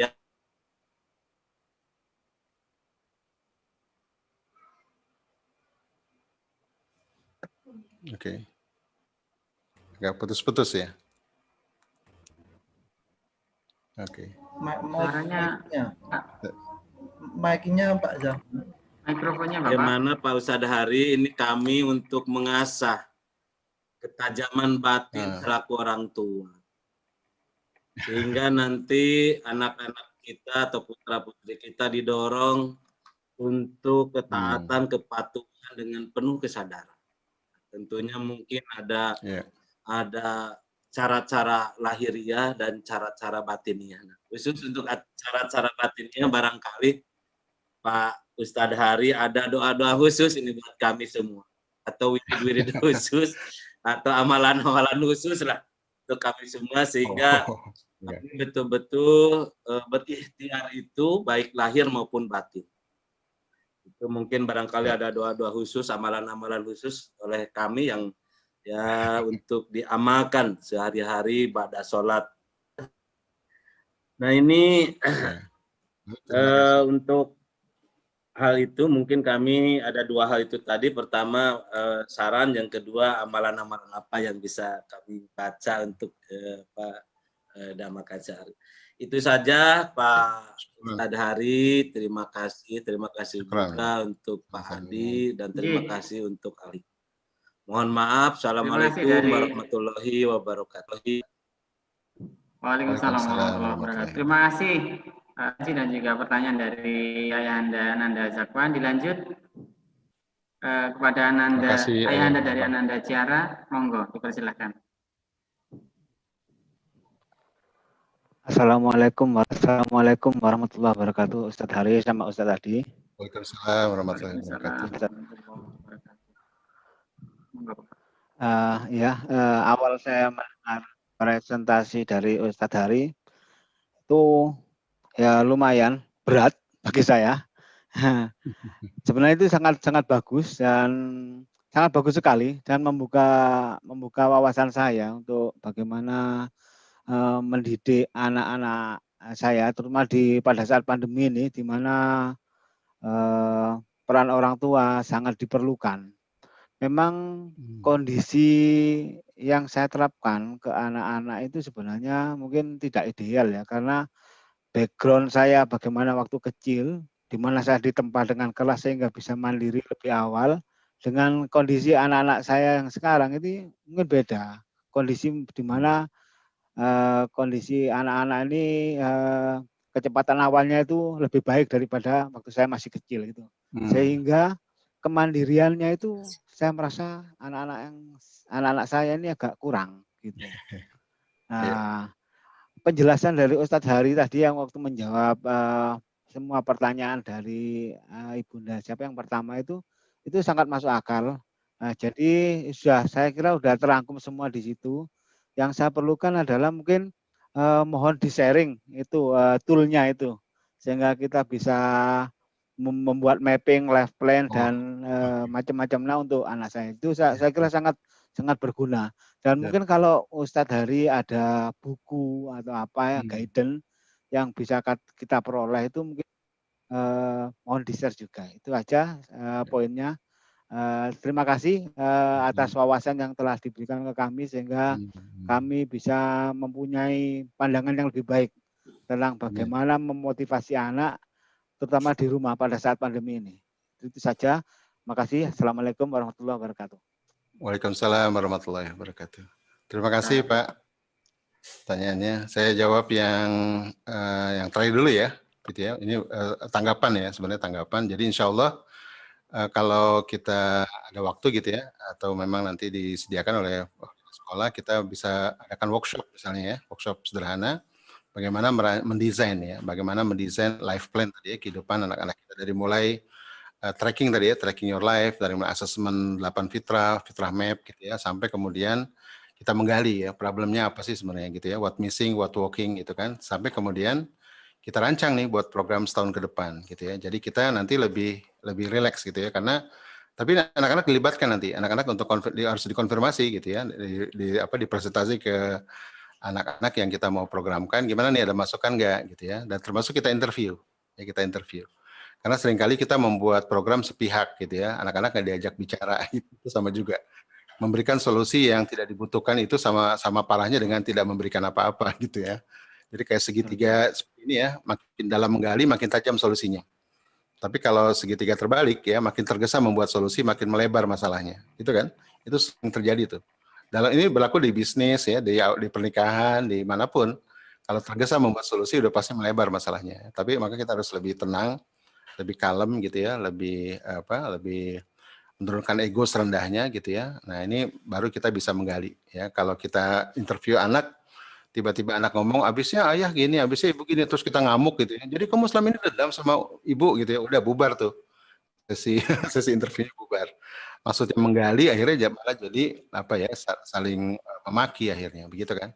Jadi menggali ini menurunkan ego. Nanti ini relasinya ke jawaban yang pertama tadi ya, agar kita bisa jiwa lebih tenang gitu ya, lebih bisa menurunkan ego, maka jiwa ayah bundanya harus tazkiyatun nafs gitu ya. Nah kalau dibilang tadi doa-doa dan amalan itu dalam Islam banyak ya, banyak doa-doa dan amalan, tapi intinya semua amalan itu ya, itu dalam rangka biar kita mutmainah, nggak? Biar jiwa kita tenang, karena jiwa yang tenang ini nanti tidak menjadi toksik. Nah sekarang lagi ramai ini kan toxic parent ya, jadi bukan orang tuanya yang toksik, akhlaknya yang toksik sebenarnya. Kalau orang tua kita harus muliakan gitu ya, cuma ini toxic parent maksudnya orang tua yang beracun. Ya, jadi bukan orang tuanya gitu ya, tapi sifatnya atau karakternya beracun. Ya, contohnya tuh ada sekitar 12 poin ya, atau 15 poin ya, ciri-ciri orang tua beracun gitu ya. Itu pertama tukang kritik gitu ya. Jadi anak dikritik aja gitu. Terus yang kedua suka blame ya, suka menggertak gitu ya, menggertak atau suka menjelekkan anak depan orang lain. Ini juga berlaku pada pasangan ya, misalnya menjelekin suami depan mertua gitu ya. Itu paling nggak boleh tuh misalnya, apalagi menjelekkan anak di ruang publik ya, memaki dan seterusnya. Yang ketiga, tidak pernah mendengarkan anak gitu ya. Anak bicara, pokoknya diam, menurut kata ayah, ayah paling benar. Itu tuh jadi masalah tuh ya. Anak zaman dulu mungkin dibilang begitu nurut ya. Nurutnya bisa dua hal tuh, nurut karena dia jaim gitu ya, depan belakang bisa hianat kan. Kan kita berharap bagaimana dia patuh dengan kesadaran gitu ya. Maka harus perlu ilmu para kiai ini ya, atau ilmu kiai yang membuat dia kelihatan lebih tenang, kelihatannya banyak membiarkan, tapi itu meninggalkan bekas yang dalam sehingga anak-anak kemudian jadi sadar gitu ya. Nah, kalau kiai itu kalau santrinya marah, dia biasanya santrinya ngawur, biasanya nggak langsung marah tuh ya. Ada kata-kata yang bijak, yang hikmah. Dan itu harus berangkat dari jiwa yang dilatih memang gitu ya. Ya kayak seperti Gus Baha misalnya gitu ya. Itu orang-orang yang jiwanya sudah tenang ketika dia menyampaikan sesuatu itu bukan hanya dari mulut ya, tapi berangkat dari jiwa, gitu kan? Gitu. Maka salah satu aspek dari ibadah tadi ya, kenapa orang zaman dulu kalau anaknya pengen soleh dia melakukan tirakat. Tirakat ini sebenarnya dari kata torikot ya, dia menempuh jalan sehingga dalam mendidik anak dia lebih tenang gitu ya. Kalau sekarang banyak orang tua dikasih tips-tips doa-doa agar anak nurut ya, doanya ini, banyak sedekah, banyak ini, tapi tidak merubah jiwanya sama juga gitu kan. Semua amal saleh ini itu biarlah alakum tatakun kan, biar jiwanya semakin takwa. Takwa itu semakin tenang, semakin fokus gitu ya, semakin hudur, semakin hadir di hadapan Allah gitu ya, semakin ihsan kan. Ihsan itu kan anta budullah kana katarahu fa ilam takun tarahu fa innahu yarok gitu. Jadi ini bicara tasawuf ya, atau bicara tazkiyatun nafs, bicara pensucian jiwa. Jadi semua cerita tentang pendidikan, semua cerita tentang akhlak itu cerita tentang pensucian jiwa sebenarnya. Imam Ghazali mengatakan tahdzibul akhlak gitu ya. Jadi akhlak refinement ya, karakter yang baik itu atau perbaikan karakter sangat terkait dengan perbaikan jiwa gitu ya. Termasuk juga misalnya orang mengatakan ini kalau keluarga mau harmonis, lakukanlah dialog, lakukanlah komunikasi, sepakat. Ya, tapi ternyata komunikasi yang paling tinggi adalah komunikasi dengan jiwa, gitu ya kan? Komunikasi dengan Allah. Ya, biar kita bisa menghadirkan kesadaran, bisa menyadari kehadiran. Gitu, bahwa kita diberikan anak ini bukan kebetulan, gitu ya, bahwa ini adalah tugas dari langit. Anak-anak kita bukan sekedar songgok daging bertulang gitu ya, yang harus kita cetak jadi sesuatu. Anak-anak kita nih khalifah. Anak-anak kita Abdullah gitu ya, yang titipkan Allah kepada kita untuk kita antarkan mereka menjadi khalifah gitu kan. Ini sebenarnya disebut dengan menghadirkan kesadaran gitu ya. Menyadari kehadiran. Jadi kehadiran kita sebagai orang tua bukan kebetulan. Yang kedua menghadirkan kesadaran gitu ya, bahwa segala sesuatu ini ini potensi-potensi yang besar dari Allah ya. Maka kita harus menyadari ya gitu ya. Jadi anak-anak itu disadari sebagai karunia ya, bukan sebagai beban. Nah, itu gunanya tazkiyatun nafs. Itu ada 5 langkah nanti. Ya, ada muhadah, ada muraqabah, muhasabah, muaqabah, terakhir mujahadah ya. Mujahadah itu sungguh-sungguh. Muahadah tadi menghadirkan kesadaran, menyadari kehadiran tuh muahadah. Ya, apa sih dulu motif menikah, tujuan pernikahan, tujuan pendidikan gitu ya. Itu menyadari kehadiran. Yang kedua muraqabah. Muraqabah ini menghadirkan kesadaran ya, bahwa ini semua itu harus kita nikmati, kita syukuri gitu ya. Kita momen-momen bersama anak itu nggak akan terulang. Gitu ya. Saya aja anak-anak sudah besar ini kadang-kadang rindu ya. Rindu celotehan mereka, nakal mereka tuh kangen gitu ya. Anak-anak sudah besar. Jadi dulu waktu anak begitu kita marah-marah ya. Sekarang anak sudah nggak gitu, kita rindu gitu kan. Maka nikmatilah momen-momen ini ya. Hudur namanya, hadir dalam setiap momen. Nah, ini kebanyakan orang tua itu suka cemas akan masa depan, suka sedih akan masa lalu kan, gitu ya. Hami wa hazan. Ya, jadi ini penyakit orang modern tuh gitu. Ya, juga suka sedih, mellow gitu ya. Dulu saya sama orang tua saya nggak dididik, orang tua saya nggak paham parenting, orang tua saya galak, saya banyak trauma gitu ya. Jadi sedih akan masa lalu. Jadi nggak pernah maafin masa lalu. Kemudian cemas akan masa depan. Nanti gimana nasib anak saya, gimana gitu ya. Jadi ini yang membuat kemudian jadi nggak tenang dalam didik. Sepakat ya. Maka dalam Islam diajarkan doanya tuh. Doa maksurat tiap pagi dan petang kita baca. Allahumma inni a'udzubika minal hami wal hazan. Ya Allah, kau bilang pada engkau dari sifat sedih dan gelisah. Ya, hami itu cemas, hazan itu sedih. Ini penyakit orang yang jauh dari Allah sebenarnya. Nah, kita minta biar dilindungi dari sifat-sifat ini. Karena sifat ini nanti berdampak pada aspek aspek kejiwaannya akan berdampak pada aspek kompetensi. Doa berikutnya, Allahumma inni a'udzubika minal azzi wal kasal. Orang yang sedih dan gelisah dan cemas itu nanti berdampak pada azzi wal kasal, ketidakbecusan dan kemalasan. Ya, malas didik anak, malas parenting, ya malas berkeringat, tidak maunya shortcut, gitu kan? Orang malas kan maunya shortcut ya. Yang penting marahin, paksa gitu. Pokoknya kamu dengar gitu ya. Jadi toksik nanti kan. Kemudian azzi wal kasal itu azzi itu nggak becus ya, malas belajar. Nanti berdampak pada doa berikutnya dari aspek kejiwaan, aspek kompetensi kepada aspek sosial. Orang yang tidak becus dan malas itu akan muncul jadi dalam ruang publik ya, akan muncul jadi Allahumma inni a'udzubika minal jubni wal bukhl. Ya, jadi pengecut dan pelit, serakah, gitu tuh. Ya, nah ini penyakit berikutnya nih. Ini makin jauh aja sama anak nih, sama pendidikan. Ya, orang pengecut itu nggak mungkin bisa membuat terobosan, sepakat nggak? Nggak mungkin jadi leader, nggak mungkin jadi imam di rumah, nggak mungkin jadi qawam. Pengecut kan? Cuma ukurannya urusan dunia aja gitu ya. Nggak mungkin dia memberikan teladan bagi anak bahwa dia hero, bahwa dia melakukan perubahan bagi masyarakat gitu kan. Anak kan butuh contoh kan. Nah, ayah ini di mata anak harus jadi hero, ibu juga jadi hero harusnya ya. Tapi bukan hero-heroan gitu ya, hero yang betul-betul punya orientasi untuk umat. Ya, akhirnya dampak pada jubni wal bukhl, dari serakah dan pengecut. Nanti doa berikutnya apa? Nah, ini mengerikan nih. Orang yang jadi dari aspek kejiwaan, kemudian kompetensi, kemudian sosial berdampak pada aspek apa? Allahumma inna a'udzubika min ghalabati daini wa qahri rijal. Ya, dililit hutang dan ditindas orang. Gitu ya. Jadi aspek ekonomi dan aspek politik gitu. Jadi ayah bunda pentingnya melakukan tazkiyatun nafs ya. Juga pentingnya tadi ya agar kondisi jiwa kita bisa semakin menanjak ya dari menuju mutmainah ya. Pernikahan itu kan biar sakinah kan. Nah, mutmainah ini satu frekuensi dengan mutmainah. Ya, dalam aspek personal dia mutmainah. Nah, kalau makin mutmainah, didik anak makin enak gitu ya, makin rileks. Emang ini perlu proses ya. Dan itu jangan menunggu kita selesai dulu ya. Justru dengan menyambut adanya anak, kita juga membaik jiwa kita kan. Misalnya gini, kita pengen anak kita cinta Allah, kita koreksi ke dalam. Kita pengen anak kita bakatnya hebat, kita koreksi bakat gue apa gitu ya. Kita pengen anak kita jadi pemberani ya, jadi anak yang bukan hanya mementingkan dirinya. Kita cek diri kita sudah belum memberikan keteladanan itu. Jadi cek bolak-balik gitu ya. Maka ada istilah raise your child, raise yourself gitu ya. Kalau kita menumbuhkan fitrah anak, maka fitrah kita juga jadi tumbuh gitu ya. Jadi ayah bunda, teman-teman sekalian yang bertanya juga tadi ya Pak siapa? Jadi dua-duanya ada banyak dalam Islam ya. Tapi intinya bagaimana doa, amalan itu kemudian membawa kita menjadi jiwa-jiwa yang tenang, gitu ya. Memiliki basyirah ya, mata yang tajam, ya, firasat yang tajam. Ya, kata Rasulullah kan, takutlah kalian pada firasat orang beriman. Nah, jadi orang beriman udah pasti firasatnya tajam, udah pasti basyirohnya, mata batinnya itu tajam, udah pasti itu. Kenapa? Matanya bukan mata dia, mata Allah gitu kan. Hatinya bukan hati dia, sudah menyatu dengan Allah. Karena itu tazkiyatun nafs, gitu ya. Menyatu. Tapi kalau orang tuanya masih ego, cinta dunia, masih masih tidak dekat sama Allah, maka cara dia mendidik anak beracun ya, gitu ya. Pasti toksik tuh. Udah pasti tuh. Jangankan dengan anak ya, dengan istri aja toksik gitu ya. Jadi racun bagi pasangan gitu ya. Mudah-mudahan kita demi anak-anak kita, mari kita rawat cinta kita dengan pasangan, rawat cinta kita dengan Allah gitu ya. Agar kita anak-anak kita tidak mengalami keburukan-keburukan yang kita alami hari ini. Sepakat ya?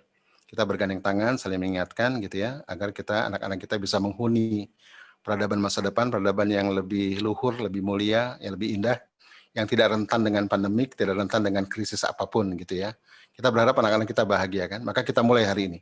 Ya, kita mulai sejak sekarang, kita putus semua siklus kezaliman tadi ya. Kalau punya ganjalan sama orang tua masa lalu ya, orang tua kita dulu nggak ngerti parenting, maafkan udah ya, peluk mereka, cium kakinya udah. Karena kalau kita nggak maafin orang tua kita, nanti efeknya ke anak-anak. Gitu ya, ada seorang ibu bilang, Ustadz saya tuh nggak suka sama ibu saya, dulu suka nyubit, suka mukul ya, tapi anehnya makin saya tua makin mirip ibu saya katanya gitu. Itu kenapa Bunda? Karena Bunda nggak pernah memaafkan gitu ya. Sepanjang kita nggak pernah memaafkan orang tua kita selalu akan mengulang terus ke anak keturunan kita, dan terus akan begitu, jadi siklus kezaliman gitu ya. Maka kita putus ini semua, jadikan masa lalu sebagai hazanah kain hidup kita ya, jadikan masa depan menuju Allah, jadi biar optimis, fokus pada saat ini, hudur ya, at the moment gitu ya, presence ya gitu. Kalau kata Kung Fu Panda, yesterday is history, tomorrow is mystery ya, today is a gift gitu kan. Mari kita nikmati momen-momen ini, kita syukuri gitu ya keberadaan anak kita sekarang, jangan jadi penyesalan di masa depan karena kita sibuk kecemasan di masa depan ya, dan jangan jadi kesedihan di masa lalu kalau kita ada di masa depan, karena kita tidak memanfaatkan momen kita sekarang dengan sebaik-baik. Demikian ya, mudah-mudahan bisa bermanfaat.